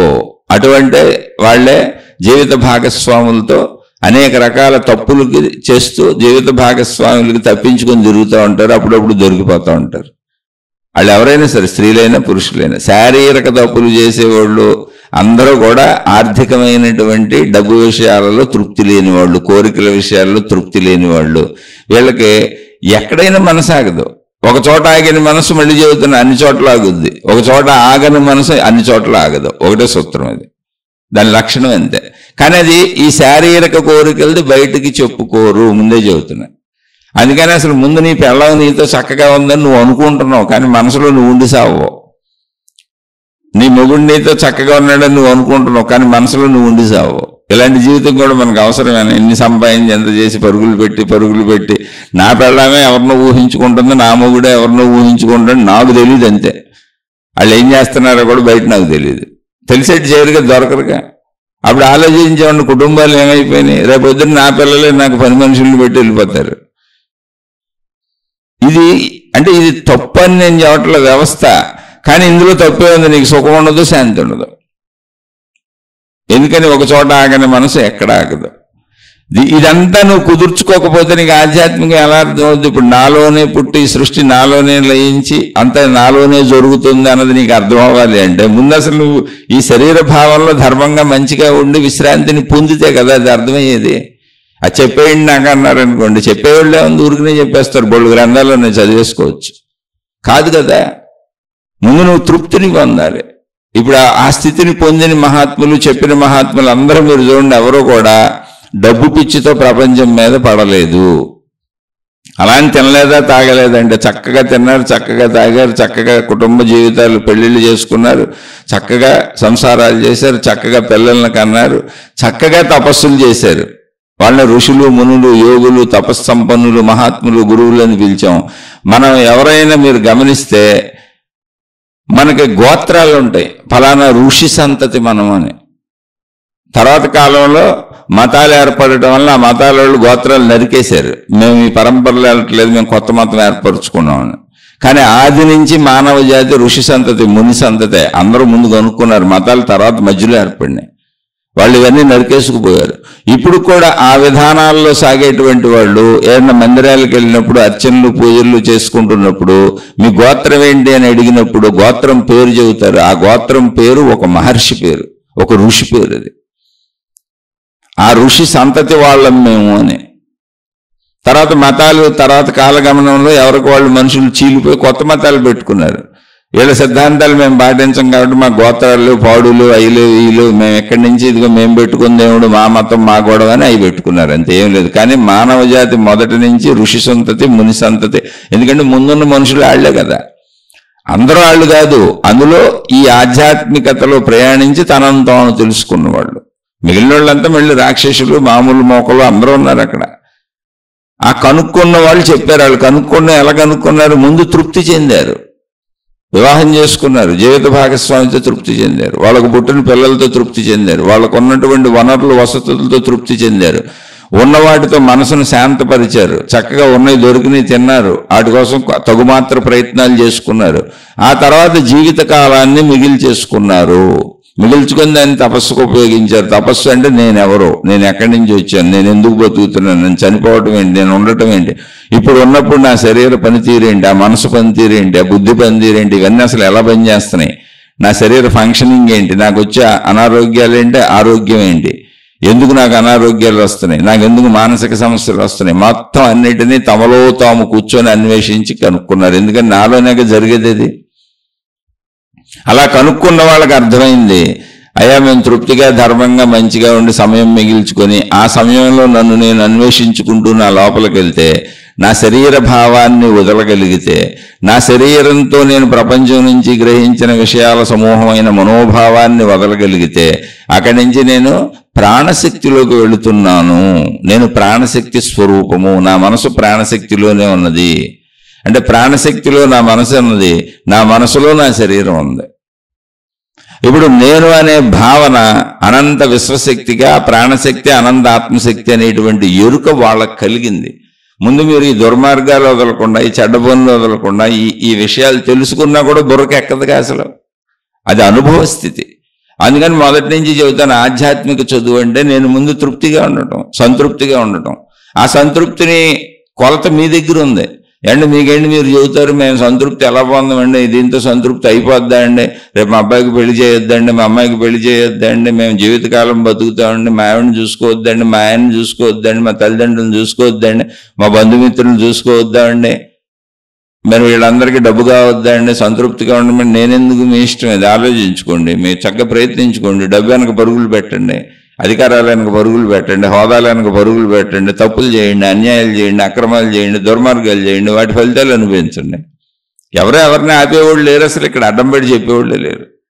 కానీ నీకు నువ్వు గేటు పెట్టుకొని తృప్తి పెట్టుకోగలిగితే, ఒక చోట తృప్తి పడిన మనసు అన్ని చోట్ల తృప్తి పడటం నేర్చుకుంటుంది. ఒక చోట ఆగిన మనసు అన్ని చోట్ల ఆగటం నేర్చుకుంటుంది. మనసు ఆగితే సమయం మిగులుద్ది. ఎందుకంటే శరీరాన్ని కదిపేది కుదిపేది మనసే, మనోభావములు. మనసు అంటే ఏం లేదు, భావములు. నీకు ముందా అది మిగిల్చుకో, అది తెచ్చుకో, ఆ సమయం మిగిల్చుకో. అది రాకుండా నువ్వు ఎన్ని చేసినా ఉపయోగం లేదు, వింటా ఉంటావు అంతే. అయితే వినండి, భౌతికంలో కొంతన్నా మంచి మార్పులు రావచ్చు, గుణమార్పు రావచ్చు, చెడు పోగొట్టుకునే ప్రయత్నం చేయొచ్చు, కొంచెం మంచివాళ్ళు అవ్వచ్చు. ఇదంతా ప్రాక్టీస్లో జరుగుద్ది. అదే తపస్సు, నిరంతర తపస్సు. అది తపస్సు అంటే ఇల్లు వదిలిపెట్టి వెళ్ళిపోయి చెట్ల కింద పొట్ల కింద అడవుల్లో కూర్చోవటం కాదు. నేను మంచిగా ఉండాలని తపించటం, నా యొక్క సంపూర్ణత్వాన్ని తెలుసుకోవాలని తపించటం, నేను చెడు చేయకూడదని తపించటం తపస్సు. దానికోసం అవసరమైనటువంటి నిశ్చలత కోసం కూర్చోవటం, ధ్యానం, ఇవన్నీ దాన్ని తపస్సు అని పిలిచారు. మనుషులు కొంచెం దూరంగా ఉంటే శబ్దాలు సౌండ్లు వినపడవు కదా అని అలా ఏర్పాటు చేశారు అంతే. అందుకని మీరు ముందు నిశ్చలత తెచ్చుకుంటే మీకు అన్నీ అర్థమవుతాయి. అది నాలోనే, అంటే అనంత ఆత్మశక్తిని నేనైనప్పుడు అది నాలోనే ఉద్భవిస్తున్నది. ఏది? ఇప్పుడు ఈ మనసంతా ఎక్కడ తయారైంది? శరీరంతో ప్రపంచం నుంచి గ్రహించిన మనసంతా ప్రాణశక్తిలో ప్రింట్ అయిన విషయాలు అంతే. ఇప్పుడు ఆ ప్రింటింగ్ ప్రాసెస్ గుర్తులేదు అనుకోండి. అసలు మనకి గాఢ నిద్రలో ఇప్పుడు మనసు నిద్రపోయింది, ఆ ప్రింట్ అయిన విధానమే గుర్తులేదు. గాఢ నిద్ర మనకు సాక్ష్యంగా ఉంది, మనం ఏమో చావుదాకా వెళ్ళక్కర్లా. ప్రతిరోజు మనం అన్నీ మర్చిపోతున్నాం, మర్చిపోయిన గాఢ నిద్రలోకి వెళ్ళిపోతున్నాం. 8 గంటల సమయం నువ్వు నిద్రపోతానే ఉంటావు. ఆ నిద్రలో నువ్వు 8 గంటలు వదిలేయటం అన్నింటినీ, నేనన్న భావన కూడా వదిలేస్తావు. నువ్వే నీకు గుర్తుండవు. అంటే నువ్వు కూడా మెలకువలో పుడుతున్నావు. నాలోనే పుట్టి అంటే అసలు నువ్వు పుట్టడం కూడా మెలకువలోనే జరుగుతుంది. నువ్వే నీలో పుట్టావు. నువ్వు ఎక్కడ పుట్టావు? ఇప్పుడు మెలకువ అంటే ఏంటి? పుట్టడం. ఎక్కడ పుట్టావు? నువ్వు నీలో పుట్టావు. మరి నేనెవరో పుట్టడానికి? అంటే గుర్తిస్తున్నది పుట్టావు. నేనని గుర్తించేలా మెలకువతో పుట్టావు. మెలకువకు ముందు నేనని గుర్తింపు లేని అనంత ఆత్మశక్తిగా ఉన్నావు. జస్ట్ ఒక విట్నెస్సింగ్ అంతే, ఒక ఎరుక, ఒక ఎగ్జిస్టెన్స్గా ఉన్నావు. మెలకువ నేననే భావాన్ని క్రియేట్ చేసింది. అంటే నువ్వు నీలో పుట్టావు, నీలో నువ్వు శరీర భావంతో పుట్టావు. అనంత ఆత్మశక్తిలో నువ్వు నేను శరీరం అన్న భావన పుట్టావు. అప్పుడు పుట్టావు, అదే మెలకువ. ప్రతిరోజు నువ్వు పుడతావు, మెలకువ అదే. ఎక్కడి నుంచి పుడతావు? అనంత ఆత్మశక్తిలో ఉండిపోయావు. గాఢ నిద్రలో శరీరం నిద్రపోయింది, ప్రాణశక్తి నిద్రపోయింది, నువ్వు శరీరం నిద్రపోయింది, మనసు నిద్రపోయింది, ప్రాణశక్తి ఎరుకలో ఉన్నావు నువ్వు. అదే అనంత ఆత్మశక్తి. అందుకని నేనన్న భావన కూడా నీకు లేదు. అంటే నువ్వు ఎలా ఉన్నావు? ఇప్పుడు విశ్వవ్యాప్తంగా ఉన్నావు, ఎరుకగా ఉన్నావు, ఎగ్జిస్టెన్స్గా ఉన్నావు, గుర్తింపుగా లేవు. ఉన్న శక్తి ఏదో దానిలో ఉన్నావు, ఉన్నదేదో ఉన్నదిగా ఉన్నావు, ఉన్నది అన్న స్థితిలో ఉన్నావు. ఆ ఎరుక నీకు లేదు, నిద్రాస్థితి అది. అక్కడ నువ్వు పుట్టావు, ఆ ఉన్న స్థితిలో నువ్వు పుట్టావు. పుట్టడం అంటే ఏంటి? శరీరంతో పుట్టావు. మెలకువ అది. మెలకువ రాగానే నేను ఈ శరీరము, మనసు ఫస్ట్ నేను, శరీరం అంటుంది. ఫస్ట్ ఏం పుట్టింది మెలకువలో? నేను. ఆ నేనులో ఏమున్నాయి? మొత్తం నేను నిద్రపోవడానికి ముందు వరకు నా వయసు ఎంతో అంతవరకు నేను పోగేసుకున్న మొత్తం ఉన్నాయి. ఆ నేను మనసు మేల్కొంది. మనసు మేల్కోగానే నేను ఈ శరీరం అని చెప్పింది. మొత్తం నాకు సంబంధించిన నేను, నాది, నావి, నా వాళ్ళు మొత్తం వచ్చేసినాయి. అంటే నువ్వు ప్రతిరోజు అనంతాత్మశక్తిలో లయించిపోతున్నావు, అంటే నీ స్వస్వరూపంలో లయించిపోతున్నావు నిద్ర పేరుతో. నువ్వు ప్రతిరోజు మళ్ళీ పుడుతున్నావు శరీర భావంతో, శరీరంతో. మాతృగర్భంలోంచి శరీరంతో ఎలా బయటకు వచ్చి పుడుతున్నావో జాగ్రత్తగానండి. ఇందులో అద్భుతం ఏమీ లేదు, అసలు ఎక్కడ అద్భుతాలు లేవు. అన్ని కామన్గా మనకు తెలిసిన విషయాలే. స్వచ్ఛమైనటువంటి పుస్తక చదువు లాంటిది, ఇదేమీ లేదు. అందుకే ఇది చదువు. ఇక్కడ అన్ని ఆధారాలు ఉన్నాయి, నిరూపణలు ఉన్నాయి. అది మనమే, మన జీవితమే. నువ్వు ఎక్కడికో వెళ్ళి తెలుసుకోవాల్సిన అవసరం ఏమి లేదు. ఒక బిడ్డ మనకు ఎప్పటి నుంచి తెలుసు? మాతృగర్భంలోంచి బయటకి శరీరంతో వస్తాడు. సైన్స్ డెవలప్ అయింది కాబట్టి మాతృగర్భంలో తల్లి అంటే గర్భం ధరించినప్పటి నుంచి మొత్తం శిశువు పెండ ఎదుగుదల స్కానింగ్లో చూస్తున్నారు, సైన్స్ వచ్చింది కాబట్టి. సరే ఓకే, మాతృగర్భంలోంచి శరీరంతో బయటకు వచ్చావు, అప్పుడు చూసావు నిన్ను, అప్పుడు నీకు శరీరం ఉంది. ఇప్పుడు నువ్వు మెలకువ అనేది రోజు ఉదయం నువ్వు మెలకువ అనేది ఎక్కడి నుంచి వస్తున్నావు తెలుసా? విశ్వగర్భంలోంచి శరీరంతో వస్తున్నావు. మెలకువ అంటే ఏంటి? విశ్వంలో లీనమైపోయావు, అనంత ఆత్మశక్తిలో లీనమైపోయావు, విశ్వశక్తిలో లీనమైపోయావు. ఆ యూనివర్స్ విశ్వశక్తి అనేటువంటి దాంట్లోంచి మెలకువ అనేది విశ్వగర్భంలోంచి బయటకు వచ్చావు. మాతృగర్భంలోంచి బయటకు వచ్చింది నీ శరీరము, నిద్రలో విశ్వగర్భంలోంచి బయటకు వచ్చింది నీ శరీర భావన, నేననే భావన. దీన్ని నువ్వే ఊరికి నువ్వు పట్టుకో, కూర్చో, పరిశీలించుకో. ఇప్పుడు నేను చెప్పానుగా, మీరు కూర్చొని ఆలోచించండి. దీనికి ఎందుకు ఎక్కడికో పరుగులు తీయటం, దీనికి ఎందుకు తపస్సులు చేయటం? ఇది నిజం కాదా? నిద్రలో ఏమవుతున్నావు అంటే మరణించిన వ్యక్తి ఏమవుతున్నాడు? శరీరంతో వచ్చిన వ్యక్తి ఇక్కడ జీవించాడు, ఒక 100 ఏళ్ళు 90 ఏళ్ళు జీవించి మరణించడం జరిగింది. ఏమవుతున్నాడు? కాలిస్తే బూడిదవుతున్నాడు, బూడిదెళ్ళి మట్టిలో కలిసిపోతుంది, పూడిస్తే మట్టిలో శరీరమే కలిసిపోతుంది. అంటే ఇక్కడ ఉన్న భూమిలో కలిసిపోతున్నావు. నీలో ఉన్న పంచభూతాలు అంటే నీలో ఉన్న భూమి పదార్థం భూమిలో కలిసిపోతుంది, నీరులో కలిసిపోతుంది. అయితే మనకు తెలియదు అది అంతే. పంచభూతాల్లో విఘటనం చెంది కలిసిపోతున్నాయి, అదే మరణం. అందులో కలిసిపోయావు. నిద్రలో ఏం జరుగుతుంది? శరీరం అలాగే ఉంది, కానీ మొత్తం ఈ శరీరాన్ని నడిపేటువంటి భావశక్తి ఏదుందో ఆ భావశక్తి, ఆ ఆలోచన శక్తి, ఆ మనసుని పిలువబడుతున్నటువంటి ఆ శక్తి ఏదుందో అది ప్రాణశక్తే. ప్రాణశక్తిలో ప్రింట్ అయిన ఇవన్నీ ఆలోచనలు ఏంటి? శక్తి స్వరూపాలు. భావాలు ఏంటి? శక్తి స్వరూపాలు. అందుకే మనకు కనపడవయ్యి. శక్తికి రూపం లేదు, రంగు లేదు, రుచి లేదు, వాసన లేదు, ఉనికి ఉంది. అందుకే ఆలోచన ఉన్నట్టుగా ఉనికి ఉంది నాకు, భావం ఉన్నట్టుగా ఉనికి ఉంది నాకు. భావం ఉందని తెలుస్తుంది, ఆలోచన ఉందని తెలుస్తుంది, తదనుగుణంగా శరీరం కదులుతుంది, కంపిస్తుంది. కానీ ఆలోచన ఎలా ఉంటుందో తెలియదు, ఉనికి రూపంలో ఉంది. భావం ఎలా ఉంటుందంటే ఉనికి రూపంలో ఉంది, ఉన్నాను అన్నట్టుగా ఉంది తప్ప ఇలా ఉన్నాను అలా ఉన్నాను అన్నట్టుగా లేదు. అంటే అది శక్తి స్థితి. ఇప్పుడు నిద్రలో ఏమవుతుందంటే శక్తి భావరూపంలో ఎగిసిపడకుండా, ఆలోచన రూపంలో ఎగిసిపడకుండా శక్తి స్థితిలో సమస్తంగా సమిసిపోతుంది, లీనమైపోతుంది. అంటే అనంత విశ్వశక్తిలో లీనమైపోతుంది, మొత్తం ఉన్న శక్తిలో ఉన్నట్టు లీనమైపోతుంది. అంటే సముద్రంలో ఎగిసిపడుతున్న తరంగాలు ఎగిసిపడకుండా సముద్రంలోనే నిశ్చలంగా ఉండిపోయినాయి, కలిసి ఉండిపోయినాయి. అది నిద్రాస్థితి. మెలకువ ఏంటి? మళ్ళీ తరంగాలు మొదలైనవి, సముద్ర తరంగాలు ఎగిసిపట్టడం మొదలైంది, ఆలోచనలు మొదలైనవి, భావాలు మొదలైనవి. అప్పుడు ఏంటి? విశ్వగర్భంలోంచి నేననే దాంతో మళ్ళీ నువ్వు శరీరంతో రోజు పుడుతున్నావు, కానీ శరీర భావన అది. కానీ ఆ శరీర భావన లేకపోతే నువ్వులోనే పుట్టావు. ఇప్పుడు ఆ విశ్వగర్భంలో ఉన్నప్పుడు నువ్వు ఉన్నావుగా, అనంత ఆత్మశక్తిగా నువ్వే ఉంది అక్కడ. నువ్వు లేకపోతే నువ్వు మళ్ళీ పుట్టడం, నీకు మెలకువ రావటం, నేనన్న ఎరుకు రావడం కుదరదు, చచ్చిపోయాడు అంటారు, పూర్తి చేస్తారు. సామాన్య స్థితిలో కూడా నువ్వు అనంత ఆత్మజ్ఞానాన్ని తెలుసుకోపోయినా కూడా నిత్య జీవితంలో, రోజువారీ నీ జీవితంలో నువ్వు నిద్రలోకి వెళ్ళటం, నిద్రలోంచి బయటకు రావడం అనేది అద్భుతమైన ఆధ్యాత్మికతను నీకు నేర్పుతూనే ఉంది. నువ్వు గాఢ నిద్రలోకి వెళ్ళినప్పుడు నీ సంపూర్ణ శక్తులు నీ యొక్క ఒరిజినల్ శక్తిలో కలిసిపోయినాయి, లేకపోతే నువ్వు బతుకుండవుగా. ఇప్పుడు ఈ సంపూర్ణ శక్తులు వెళ్ళి ఈ శరీరంలోంచి బయటకు వెళ్ళిపోయి ఇంకెక్కడో ఉన్న శక్తిలో కలిసినాయి అనుకుందాం. ఆత్మశక్తి ఎక్కడో బయట ఉంది, నా శరీరంలో లేదు, అది ప్రాణశక్తి కాదు. కాబట్టి నా ప్రాణశక్తి నాలోనే ఉంది, బయట ఉన్న ఆత్మశక్తి వేరు. కాబట్టి నా శక్తులన్నీ కూడా ఇప్పుడు నిద్రలో బయటికి వెళ్ళి ఇంకో దాంట్లో కలిసిపోయినాయి అన్నావు అనుకోండి, చచ్చిపోయావు నువ్వు. అప్పుడు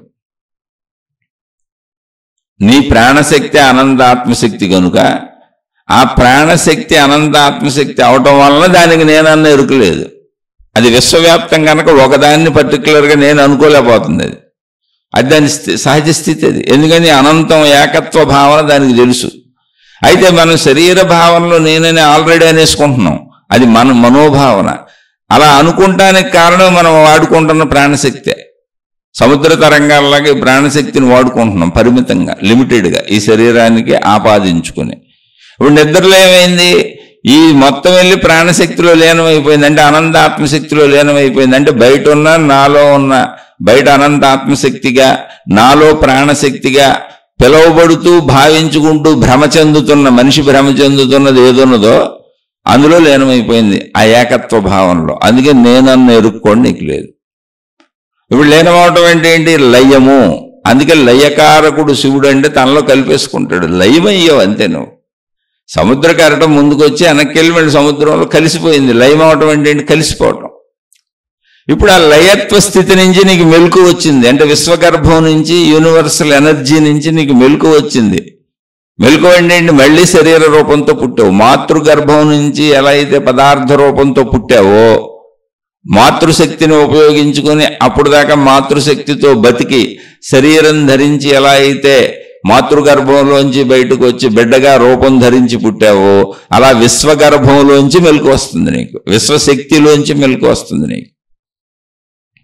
ప్రతి మెలకువ మళ్ళీ పుట్టుకే, ప్రతి నిద్ర మళ్ళీ లయమే. విశ్వశక్తిలో లయమైపోతుంది నేను. ఇది రోజు నాలోనే జరుగుతుంది. ఇప్పుడు నాలోనే ఇది జరుగుతుంది. అసలు నేను పుట్టిందే నాలో. జాగ్రత్తగా గమనించింది. నేను ఎక్కడ పుట్టానంటే నాలోనే నేను లయించాను. నా ప్రాణశక్తిలో నేను లయించిపోయాను. అదే అనంతాత్మశక్తి. లయించిపోయినప్పుడు ఏకత్వ భావన ఉంటారు. ఎందుకంటే అది అనంతం కనుక, అది శక్తి కనుక. శక్తికి రూప, రంగు, రుచి, రూప, వాసనలు లేవు. ఓన్లీ శక్తి ఎగ్జిస్టెన్సే కనుక. అందుకని ఉన్నాను, బతికే ఉన్నాను, చచ్చిపోలేదు. నేనన్న భావన నాకు లేదు.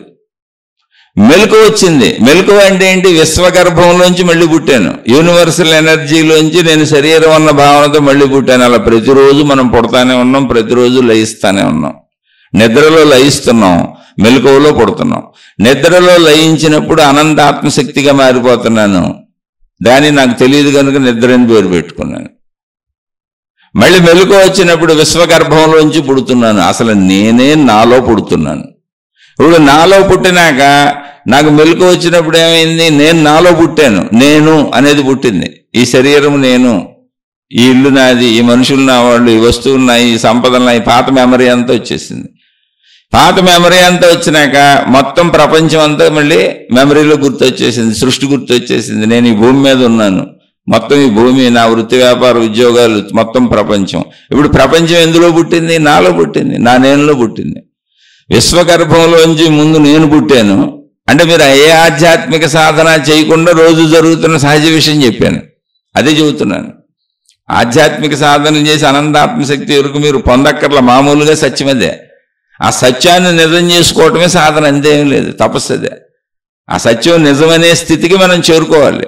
అది భావరూపంలోనే కుదురుతుంది, అంతే. అంతకు మించి ఇంకేం లేదు. ఆ జ్ఞానాన్ని పెంచుకోవటమే. ఆ జ్ఞానాన్ని పెంచుకొని ఆ భావాన్ని పెంచుకోవాలంటే పదే పదే వింటూ, పదే పదే మననం చేసుకుంటూ, పదే పదే అదే భావంలో లీనమయ్యేలా తపస్సు చేయాలి. తపస్సు అంటే తపించుట. అయితే దానికి ధ్యానం అని, తపస్సు అని కొన్ని ఫోజులు, కూర్చోటాలు, యాంగిల్స్, కళ్ళు మూసుకోవటాలు ఇవన్నీ ఎందుకు పెట్టారు అంటే బాహ్య ప్రపంచంలో తిరగటం లేదు, నేను తిరగకుండా ఉండటానికి, పంచేంద్రియ క్రియలు చేయకుండా ఉండటానికి, అంతే. కూర్చోవటమే ఎందుకు అంటే మెలకువగా ఉండటానికి. కూర్చొని తపస్సు అంటే ఏంటి? పడుకుంటే నిద్రపోతాను. అందుకని కూర్చొని నడుము నిటారుగా పెట్టుకుంటే, నిటారుగా నడుము ఎప్పుడు పెట్టినా నీకు నిద్ర రాదు, రిలాక్స్ అయితేనే నిద్ర వస్తుంది. అందుకని ఆ యాంగిల్ ఎందుకు అలా క్రియేట్ చేశారు అంటే నువ్వు నిద్రపోవటం లేదు, మెలకువలో నీ అనంతాత్మశక్తిలోకి వెళ్ళే ప్రయత్నం చేస్తున్నావు. నిద్రలో రోజు అదే జరుగుతుంది. మెలకువలో లయిస్తావు. అప్పుడు నీకు ఎరుక కూడా తెలుస్తుంది. అనంత ఆత్మశక్తి యొక్క ఏకాత్మ భావన ఎరుకని తెలుసుకుంటావు, అంతే. అంతకంటే ఇందులో పెద్ద విశేషమైంది ఏమి లేదు, అది నువ్వే.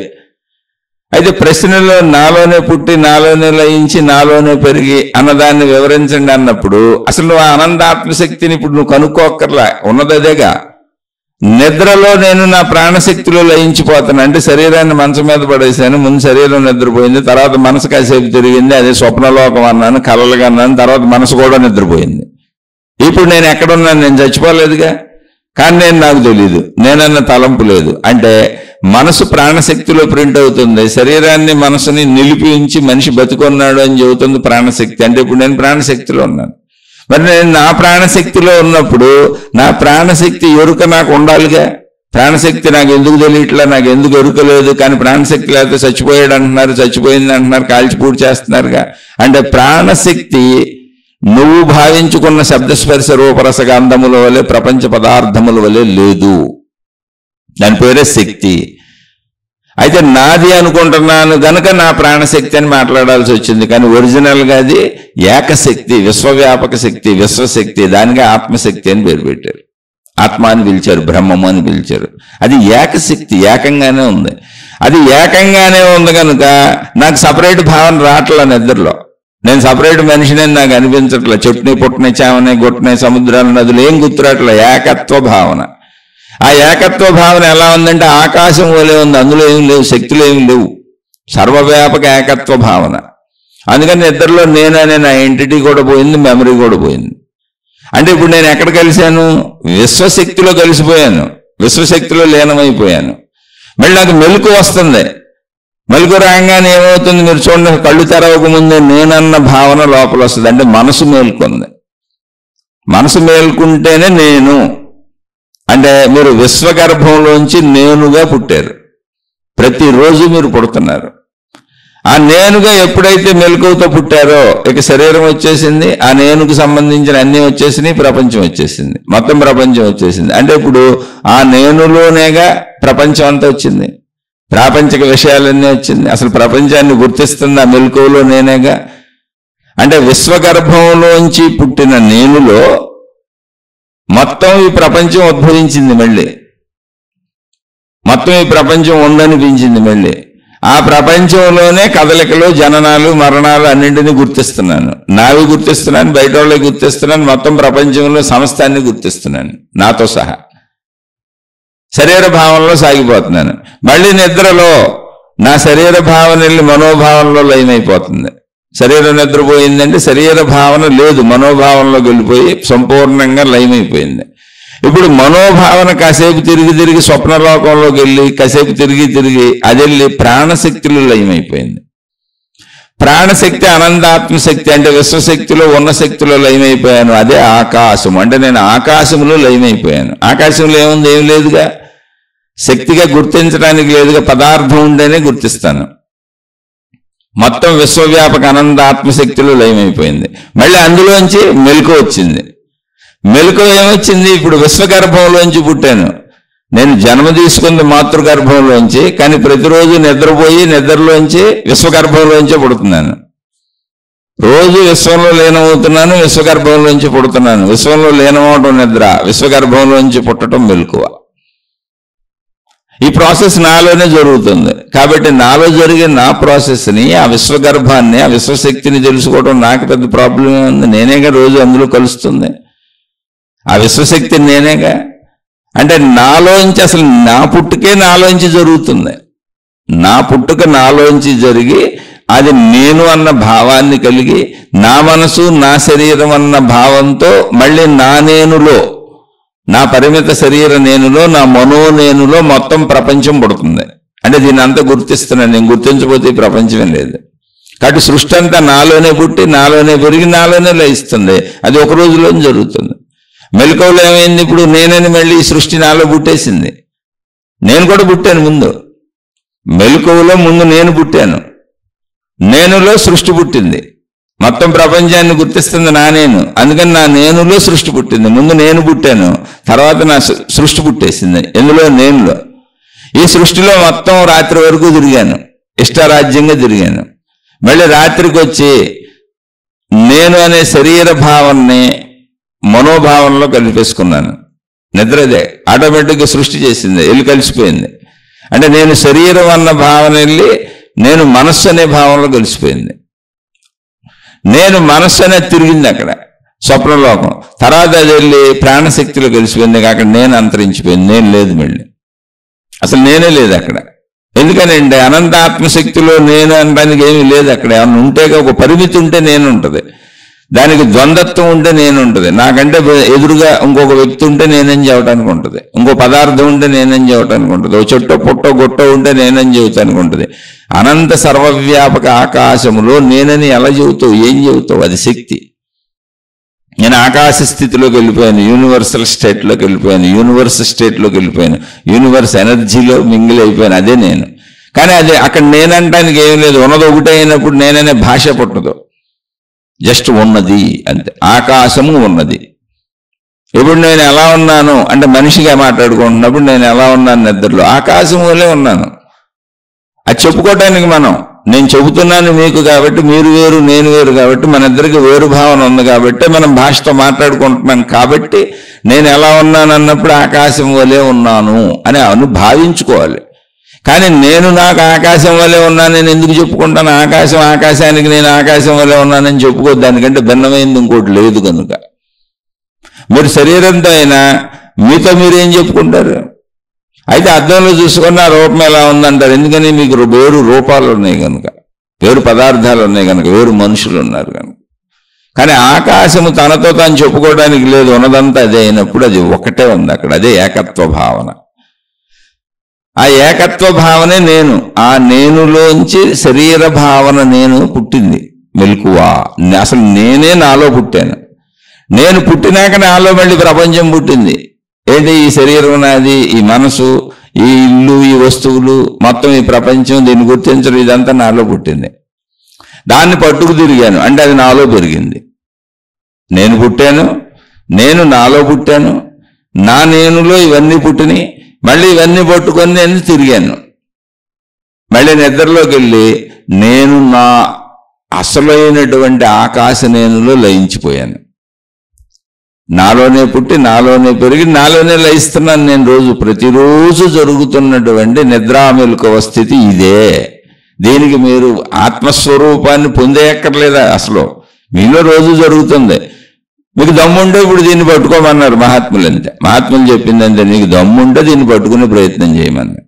నీలోనే ఏమన్న స్థితి కదా, నీలోనే ఉన్న స్థితి నువ్వు పట్టుకోవాలి. మేము ఎక్కడ పట్టిస్తాం? నీకు ఎవరి కాళ్ళే పట్టేసుకోవాలి. అలా పట్టుకున్నప్పుడు అది ఏకత్వ స్థితి.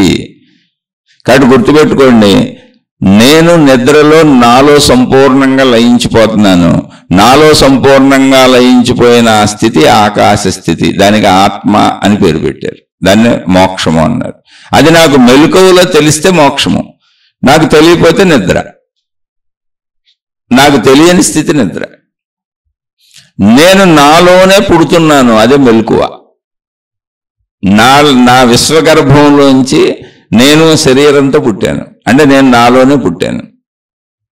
నేను నాలో పుట్టినాక నాలో ప్రపంచం పుట్టింది, మళ్ళీ ప్రపంచం అంతా పుట్టింది నాలో.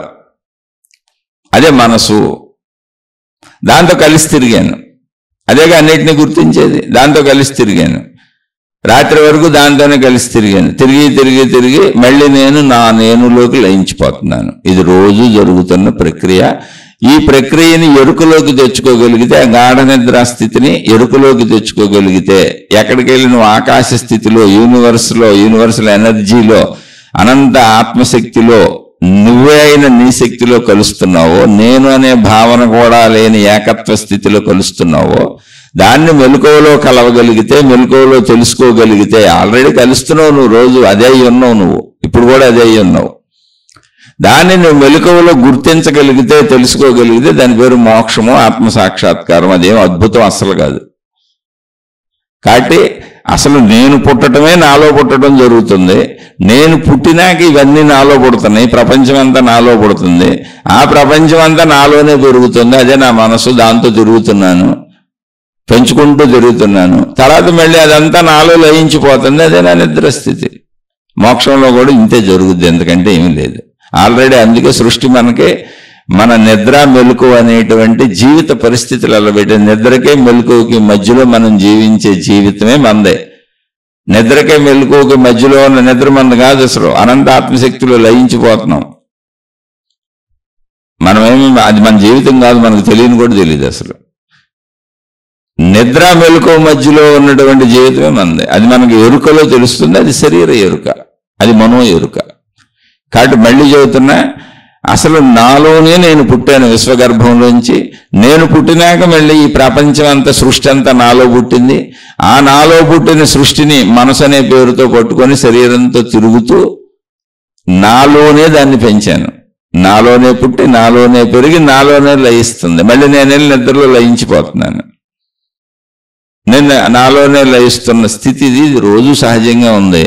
దీన్ని కొంచెం భౌతిక ఆసక్తులు తగ్గించుకొని, ఆ ధన పిచ్చి, కోరికలు పిచ్చి, పంచేంద్రియాలు పిచ్చి అన్ని పిచ్చిలు చేసుకోకుండా తగుమాత్రంగా అనుభవించి బతకడానికి అవసరమైన సమకూర్చుకొని ఆ విషయాల కోసం ప్రయత్నిస్తే, అంటే నీలోనే జరుగుతున్నటువంటి నీ విషయాల కోసమే ప్రయత్నిస్తే నీ అసలు స్వరూపం నీకు తెలుస్తుంది. అంతకు మించి ఇందులో అద్భుతం లేదు, మహిమ లేదు, మాయ లేదు. ఇది ఆధ్యాత్మిక చదువు, ఆత్మజ్ఞాన చదువు.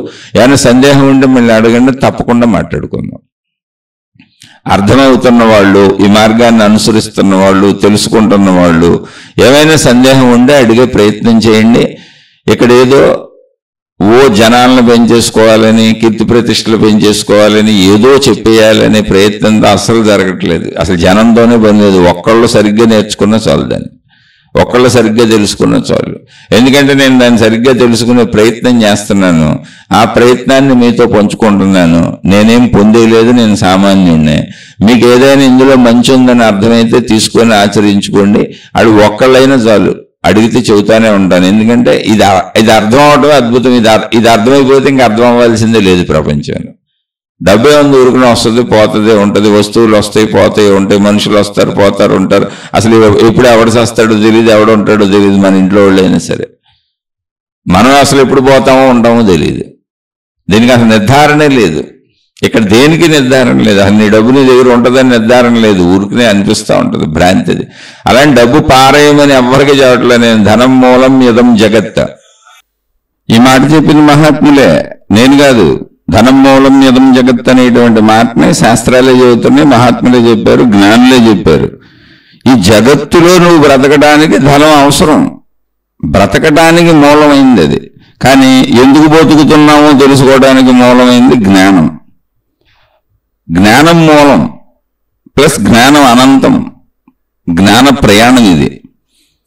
అందుకని బ్రతకడానికి అవసరమైనటువంటి బ్రతుకు కోసం, ఆహార పదార్థాల కోసం, జీవిత అవసరాల కోసం, కనీస అవసరాల కోసం డబ్బును సంపాదించుకుంటూ అక్కడ తృప్తి పడటం నేర్చుకోండి. తృప్తి పడనప్పుడు, ఎక్కడో చోట తృప్తి పడనప్పుడు, ఏదో ఒక చోట తృప్తి పడనప్పుడు, తృప్తి పడని మనసే తప్పులు చేస్తుంది. ఈ విషయం మర్చిపోబాకండి. మీరు ఒకవేళ భార్యగానో, భర్తగానో, కూతురుగానో, కొడుకుగానో అయి ఉండొచ్చు. మీరు స్త్రీ అయి ఉండొచ్చు, పురుషుడై ఉండొచ్చు. తృప్తి పడని మనసు అన్ని చోట్ల, అంటే అన్ని చోట్ల మనం భార్యాభర్తలను కూడా కూర్చొని దొంగ కబుర్లన్నీ చెప్పుకుంటాం. ఆ డబ్బు కొట్టేసాం, ఇది కొట్టేసాం, వాళ్ళని తిట్టుకొని వీళ్ళని తిట్టుకొని ఇవన్నీ చేసుకుంటూ ఉంటారు అందరూ. ఇప్పుడు లంచగొండులు, దొంగతనాలు, అన్ని తప్పుడు పనులు కలిసి చేసేటువంటి భార్యాభర్తలు కూడా ఉంటారు. అంటే ఒప్పుకుంటారండి. ఇప్పుడు లంచాలు తెస్తున్నాడు మొగుడు, భార్యకి ఆనందంగా ఉంటుంది చక్కగా. మీరు ఎన్నైనా చేయండి, అంటే అందరూ అలా ఉంటారని అసలు చెప్పట్లేదు, కానీ చెబుతున్నా. అలా అన్ని కబుర్లు ఇద్దరు కలిసి చెప్పుకుంటారు, కుటుంబం అంతా కలిసి చెప్పుకుంటారు. కానీ శారీరక సంబంధమైనటువంటి ఎవరో బయటకు చెప్పుకోరు. ఎవరికాళ్ళు పర్సనల్. భార్యకి భార్య, భర్తకు భర్తే, కొడుకు కొడుకే, కూతురు కూతురే, ఎవరికాళ్ళు పర్సనల్. పక్క వాళ్ళకి అసలు చెప్పరు లోపలేంది. ఒక చోట తృప్తి పడని మనసు ఎక్కడా తృప్తి పడదు. అన్నం తృప్తి అనేది నేర్చుకుంటే నువ్వు బాగుంటావు, నీ కుటుంబం బాగుంటుంది, కుటుంబ సభ్యులందరూ బాగుంటారు. చేయకూడని తప్పులు చేయకుండా కూడా ఉంటాం. మీరు ధనపరమైన తప్పులు, వివిధ రకాల అబద్ధాలు, వివిధ రకాల మోసాలు ప్రోత్సహించుకుంటూ వెళ్ళిపోయారు అనుకోండి, మీ కుటుంబ సభ్యులు, మీ వాళ్ళ చేత, ఏమైనా మీరు భార్య కావచ్చు, భర్త కావచ్చు, కొడుకు కావచ్చు, కూతురు కావచ్చు, అక్కడ మిగిలినటువంటి చేయకూడని తప్పులు కూడా చేస్తూనే ఉంటారు. మీకు తెలియదంటే. ఎందుకని? తృప్తి లేని మనసు అన్ని చోట్ల దానికి తృప్తి ఉండదు, ఎక్కడ దానికి సరిపోదు. అయితే ఆ విషయం మీకు చెప్పరు, అంతే, చెప్పలేరు అంతే. అందుకని తృప్తితో జీవిద్దాం. తృప్తి ఎక్కడ ఉందో మంచి ఎక్కడ ఉంటుంది, మంచి ఎక్కడ ఉందో తృప్తి ఎక్కడ ఉంటుంది. సాధనలో ప్రథమ భాగం ఏంటంటే మంచిగా జీవించటం. మంచి ఉన్న చోట తృప్తి ఉంటుంది. తృప్తి అంటే నాకు ఉన్నదాంతో నేను హాయిగా ఉన్నానని నాకు నేను చెప్పుకోవాలి తప్పదు. ఎందుకని? అనంత సృష్టిది, అనంత సంపదలు, అనంత వస్తువులు, అనంత విషయాలు, అనంత సౌఖ్యాలు. నువ్వు కోటాను కోట్ల జన్మలు ఎత్తినా కానీ ఇక్కడ అనుభవించడం పూర్తి అవ్వదు. అన్ని ఉంటాయి వస్తువులు, అన్ని ఉంటాయి విషయాలు, అన్ని ఉంటాయి సుఖాలు, అన్ని ఉంటాయి భోగాలు. ఏది పూర్తి అవ్వదు, నువ్వు శిథిలమైపోతావు, అంతే, శరీరం శిథిలమైపోద్ది. అందుకని ఆ సత్యాన్ని గుర్తించి ఆధ్యాత్మిక చదువు, ఆత్మజ్ఞాన చదువు చక్కగా చదువుకుంటూ, ఇప్పుడు ప్రశ్న ఏంటి మన వాళ్ళు అడిగింది అంటే, నాలోనే నేను పుట్టి, నాలోనే నేను పెరిగి, నాలోనే నేను లయించటం. అంటే అసలు మీకు ఆనంద ఆత్మశక్తి యొక్క ఎరుకను నువ్వు పొందడం మాట దాకా కూడా లేదు. మామూలు సామాన్య స్థితిలో, శరీర స్థితిలోని చెప్పాను. అనంత ఆత్మశక్తి ఎరుకను పొందితే మొత్తం నేనే అన్న భావన, ఏకాత్మ భావన కలుగుతుంది. అది జీవన్ముక్త స్థితి. కానీ ఎరుకలోని చెప్పాను ఏమని, అసలు మనం రోజు నిద్రలోకి వెళ్ళినప్పుడు మన స్వీయ ప్రాణశక్తిలోకి, అంటే అనంత ఆత్మశక్తిగా పిలువబడుతుంది అదే, విశ్వశక్తిగా ఉన్నది అదే, ఆకాశ శక్తిగా ఉన్నది అదే, అందులో విలీనమైపోతున్నాం. కానీ అది ఒక నిద్రాస్థితి, అది సృష్టి ఏర్పరిచిన స్థితి. మనం దాంతో భిన్నంగా ఏం లేము, ఇప్పుడు కూడా దానిలోనే ఉన్నాం. దానిలో నుంచే మనకు మెలకువ వస్తుంది, నేను అనే మెలకువ వస్తుంది. అంటే మనం పుడుతున్నాం, నాలో నేను పుడుతున్నాను, నా అనంత ఆత్మశక్తిలో, నా ప్రాణశక్తిలో కెరటంలా నేను పుడుతున్నాను, సముద్ర కెరటంలా నేను పుడుతున్నాను. నేను పుట్టినాక సముద్ర కెరటం పుట్టి ప్రయాణించినట్టుగా మొత్తం సృష్టినంతా నాలో పుట్టించుకుంటున్నాను, సాగుతున్నాను, ప్రయాణిస్తున్నాను. మళ్ళీ రాత్రికి నాలో నేను విలీనమైపోతున్నాను. అంటే ముందుకు ప్రయాణించి ఎగిసిపడుతూ ప్రయాణించిన కెరటం వెనక్కి వచ్చి సముద్రంలో కలిసిపోయినట్టు. అలా నిత్యం అనేక కెరట వెనకాల కెరటాలు, కెరట వెనకాల కెరటాలు ఎలా వస్తున్నాయో, నిత్యము నిద్రా మెలకువలు, నిద్రా మెలకువలు, నిద్రా మెలకువలు మనకి మనలోనే మనం పుడుతున్నాం, మనలోనే మన నేను పుడుతుంది, ఆ నేనులో ప్రపంచం పుడుతుంది. మళ్ళీ ఇదంతా మొత్తం మనలోని ప్రాణశక్తిలో మనలోనే విలీనమైపోతుంది. అది అనంత ఆకాశ శక్తి. దీన్ని అర్థం చేసుకుంటే సాధన మీకు డెడ్ ఈజీ అయిపోద్ది. అర్థం చేసుకునేలానే జీవితం ఉంది. మనం ఇప్పుడు మాట్లాడుకుంటున్నప్పుడు కూడా నిద్రాస్థితిలోంచి వచ్చిన మెలకువ స్థితిలో మాట్లాడుకుంటున్నాం. దీనికి ఆధారంగా ఉంది నిద్రాస్థితే. అనంత ఆకాశ శక్తిలోంచే నేను అని మెలకువలో ఉన్నాం. మనం ఇప్పుడు పుట్టాం, శరీర భావంతో పుట్టాం, మళ్ళీ నిద్రలో రాత్రికి నిద్రకి వెళ్ళిపోతాం, అనంత ఆకాశ శక్తిలో విలీనమైపోతాం. దాన్ని మెలకువలో తెలుసుకోవటమే. ఆ విషయం మీరు అర్థం చేసుకుంటే చక్కగా అన్నీ అర్థమైపోతాయి. సాధన అస్సలు కష్టం కాదు. సాధన అనేది ఏదో మహిమలు, మాయలు, తాళ్ళు, తాయెత్తులు, రంగురాళ్ళు, రక్షరేకులు, ఇక్కడి నుంచి హిమాలయాలకు పారిపోవటాలు, లేదా ఎక్కడో ఇంకా ఎక్కడెక్కడో పుణ్యక్షేత్రాలు ఉంటే అక్కడికి పారిపోవటాలు, ఇవేమీ సాధన కాదు. నువ్వే సాధన. నీ యొక్క అసలు స్వరూపాన్ని తెలుసుకో. నీ నిద్రాస్వరూపంలో మరుగుపడిపోయి ఉంది. అది నిద్రగా సృష్టి ఏర్పాటు చేసింది, నీ జీవితంలోనే ఉంది.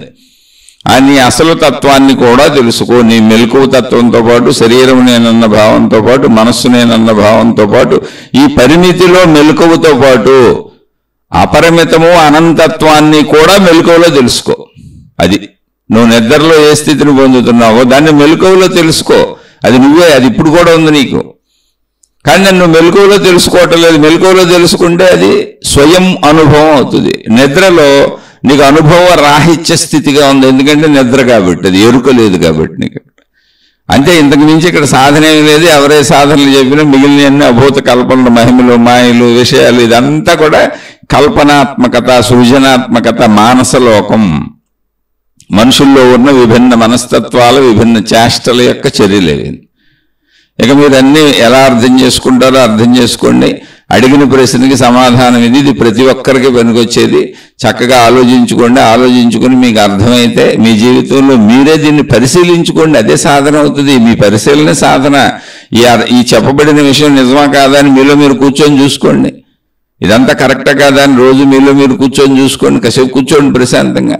మీలో మీరు వెతుక్కోండి ఈ స్థితులన్నింటినీ, వాటిని గమనించుకోండి. అలా వెతుక్కోవడం, గమనించడం కొద్ది కొద్దిగా పెంచుకోండి. టైం కేటాయించండి కొద్ది కొద్దిగా. మిగిలిన టైంలో చక్కగా మళ్ళీ జీవితాన్ని పాడు చేసుకోబాకండి. ధనం మూలం ఇదం జగత్ కరెక్టే, కానీ ఎక్కడో చోట తృప్తి పడిపోండి. ఎందుకంటే కోటాను కోట్ల జన్మలు ఎత్తినా కానీ మీరు ఎంత సంపాదించినా ఇంకా సంపాదించేది ఉంటుంది, ఎన్ని అనుభవించినా ఇంకా అనుభవించేది ఉంటుంది, ఎన్ని చూసినా ఇంకా చూసేది ఉంటుంది. అసలు ఆ ప్రపంచం అనంతంగా ఉంటుంది. మీరు కోటాను కోట్ల జన్మలు ఎత్తినా ప్రపంచాన్ని పూర్తిగా తెలుసుకోవడం, అనుభవించడం అవ్వదు. అందుకే సత్యం జ్ఞానం అనంతం బ్రహ్మ అన్నారు. సత్యం ఏంటయ్యా అంటే జ్ఞానస్వరూపం. జ్ఞానంగానే మనకు తెలియబడేది. జ్ఞానం అంటే తెలియట. ఆ తెలియబడేది ఎంత ఉందంటే అనంతంగా ఉంది. అనంతాన్ని ఎడ తెలుసుకుంటావు? నువ్వు ఎంత తెలుసుకున్నా ఇంకా ఉంటానే ఉంది, నువ్వు తెలుసుకోలేనంత ఉంది. అందుకే అనంతం అని పేరు పెట్టారు. దాన్నే బ్రహ్మము అని పిలిచారు, దాన్నే ఆత్మ అని పిలిచారు. అదే నీ స్వీయ ప్రాణశక్తి, నీ స్వీయ ఆత్మశక్తి, అదే విశ్వశక్తి, అదే సృష్టి శక్తి, అదే ప్రకృతి శక్తి, అదే దైవశక్తి, అదే శక్తి. ఈ తత్వం అర్థమైన వాళ్ళు ఈ మార్గ చదువుకు పనికొస్తారు. ఈ తత్వం అర్థమైంది మాకు, మేము వెళ్తున్నాం అనుకున్న వాళ్ళు మీరు చేయాల్సింది ఏమీ లేదు, జస్ట్ ఈ చదువుని చదువుకోండి. దాన్ని మీ సొంత స్థితులలో, మీ శరీరంలో, మీ జీవితంలో కొంత ఖాళీ మిగిల్చుకొని అన్వయించుకొని అవునా కాదా అని మీలో మీరు వెతుక్కోండి అంతే. అలా వెతుక్కుంటూ చెడు పోగొట్టుకోండి, మంచిగా ఉండండి, సంపూర్ణమైన మంచిగా జీవించేలా ప్రయత్నించండి. అలా తపస్సు అప్పుడప్పుడు మధ్య మధ్యలో ఒకవేళ చెడు చేసినా పర్వాలేదు, మళ్ళీ చెడులోంచి మంచికి వెళ్ళండి. ఎన్నిసార్లు చెడులో పడిపోయినా పర్వాలేదు, మళ్ళీ లేవండి, మళ్ళీ మంచిలోకి వెళ్ళండి. ఆ మంచిలోంచి జ్ఞానం ఆటోమేటిక్గా మిమ్మల్ని సంపూర్ణమైన మీ తత్వానికి తీసుకెళ్ళిపోతుంది. మంచి నుంచి అక్కడికి దారి ఉంది. మంచిగా జీవించే ప్రతివాడు మహోన్నతమైన తన స్వీయ ఆత్మశక్తిలోకి ప్రయాణించేస్తాడు. ఇది సత్యము, సత్యము, సత్యము. నేను చెప్పింది నచ్చని వాళ్ళు ఒకటే గుర్తు, ఇది మీ మార్గం కాదు. మీ మార్గాల్లో మీరు హాయిగా సాగిపోండి. నచ్చని వాళ్ళకి, అర్థం కాని వాళ్ళకి, చక్కగా వేరే మార్గాలలో సాగుతున్న వాళ్ళకే ఆ మార్గాలు కూడా కరెక్టే, ఆ గురువులు కరెక్టే, ఆ విధానాలు కరెక్టే, ఆ పద్ధతులు కరెక్టే, ఆ మతాలు కరెక్టే, ఆ సాధనలు కరెక్టే. లోకో భిన్న రుచి. ఎవరికి నచ్చిన బట్టలు కట్టుకోవచ్చు, ఎవరికి నచ్చిన కూరలు వాళ్ళు వండుకోవచ్చు, ఎవరికి నచ్చిన ఆహార పదార్థాలు వాళ్ళు తినొచ్చు, ఎవరికి నచ్చినట్టుగా వాళ్ళు జీవించవచ్చు, అలాగే ఎవరికి నచ్చినట్టుగా వాళ్ళు ప్రయాణించవచ్చు ఆధ్యాత్మిక మార్గంలో, భక్తి మార్గంలో, దైవ మార్గంలో. మీకు ఎలా అర్థమవుతుందో మీకు అర్థమైన విధానంలో, మీ మతంలో, మీ గురువులతో, మీ విధానాలతో చక్కగా హాయిగా సాగిపోండి. ఎవరితో ఎవరికి విభేదాలు ఉండకూడదు. నాదే రైటు, నీది తప్పు అనే భావన అస్సలు ఉండకూడదు. అలా ఉండకపోవడమే ఆధ్యాత్మికతలో ప్రథమ భాగం. ఎవరిని విమర్శించకపోవడం. నాకు అర్థం అవనంత మాత్రం అక్కడేదో లేదు కాదు, అక్కడేదో ఉంది, వాళ్ళకి అర్థమైంది అందుకే వాళ్ళు వెళ్తున్నారు. ఇక్కడేదో ఉంది అర్థమైంది అందుకే వీళ్ళు వెళ్తున్నారు. అలా ప్రతి చోట ఎవరికో ఏదో అర్థమైంది, వాళ్ళు అలా సాగుతున్నారు. కాబట్టి ఎవరి విషయం వాళ్ళది, ఎవరి పద్ధతి వాళ్ళది, ఎవరి విధానం వాళ్ళది అని అనుకోవటమే ఆధ్యాత్మికతలో ఔన్నత్యము. నాదే గొప్పది, నేను చేసిందే గొప్పది, ఇతరులవన్నీ తప్పులు, ఇది ఆధ్యాత్మిక పతనము. ఇదంతా శరీరపరమైనటువంటి భాష మాత్రమే. కాబట్టి ఆధ్యాత్మిక పతనాన్ని చెందకుండా ఒకవేళ మీకు అర్థం కాకపోతే, నేను చెప్పేది నిజంగా అర్థం కాకపోవచ్చు, ఎందుకంటే సృష్టి మొత్తానికి అర్థమయ్యేలా చెప్పగలిగినటువంటి సమర్థుడిని నేను కాదు.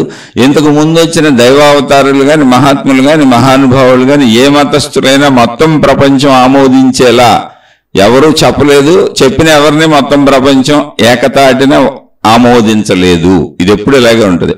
అలా నేను అసలు ఆ మహాత్ములతో పోల్చుకోవటం లేదు. నేను అతి సామాన్యుణ్ణి, చాలా సామాన్యుణ్ణి. నేను ఆ అనుభవాన్ని పొందలేదు, నాకు ఆత్మజ్ఞానం తెలియదు, నేను నాలోని ప్రాణశక్తిని నేను కలుసుకోలేదు, అనుభవం పొందలేదు, మోక్షం రాలేదు. నేను దాన్ని తడుముకుంటూ వెతుక్కుంటూ, మహాత్ములు చెప్పినటువంటి గ్రంథాలలో వెతుక్కుంటూ, వాళ్ళ ఉపన్యాసాలలో వెతుక్కుంటూ సాగుతున్నటువంటి ఒక సామాన్య మనిషిని. ఆత్మజ్ఞాన చదువులు, ఆధ్యాత్మిక చదువులు ఒక నార్మల్ విద్యార్థిని మాత్రమే. కాబట్టి నేను చెప్పింది మీకు నచ్చకపోవచ్చు, అర్థం కాకపోవచ్చు, నేను మీకు అర్థమయ్యేలా చెప్పలేకపోవచ్చు. మీ మార్గం ఇది కాదంతే. మీకు ఎక్కడ అర్థమైందో ఆ మార్గంలో మీరు సాగిపోండి. ఇది అర్థమవుతున్న వాళ్ళు హాయిగా మీరు ఇది మార్గము కాదు, ఇది గమ్యము కాదు, నేను గురువుని కాదు, నేనేం మీకు ఎవరికీ నడిపించడానికి ఇదేం చెప్పట్లేదు, నేను చదువుకునేది మీకు చెబుతున్నా ఎవరికన్నా ఉపయోగపడుతుందేమో అని. అందుకని ఇది అర్థమవుతున్న వాళ్ళు మీకు ఉపయోగపడితే మీ జీవితంలో తీసుకొని ఆచరించుకోండి. శుభమస్తు. మీకు, మీ కుటుంబ సభ్యులకు మేలు చేకూరుగాక. మరలా మరొక కొత్త శీర్షికతో కలుసుకుందాం.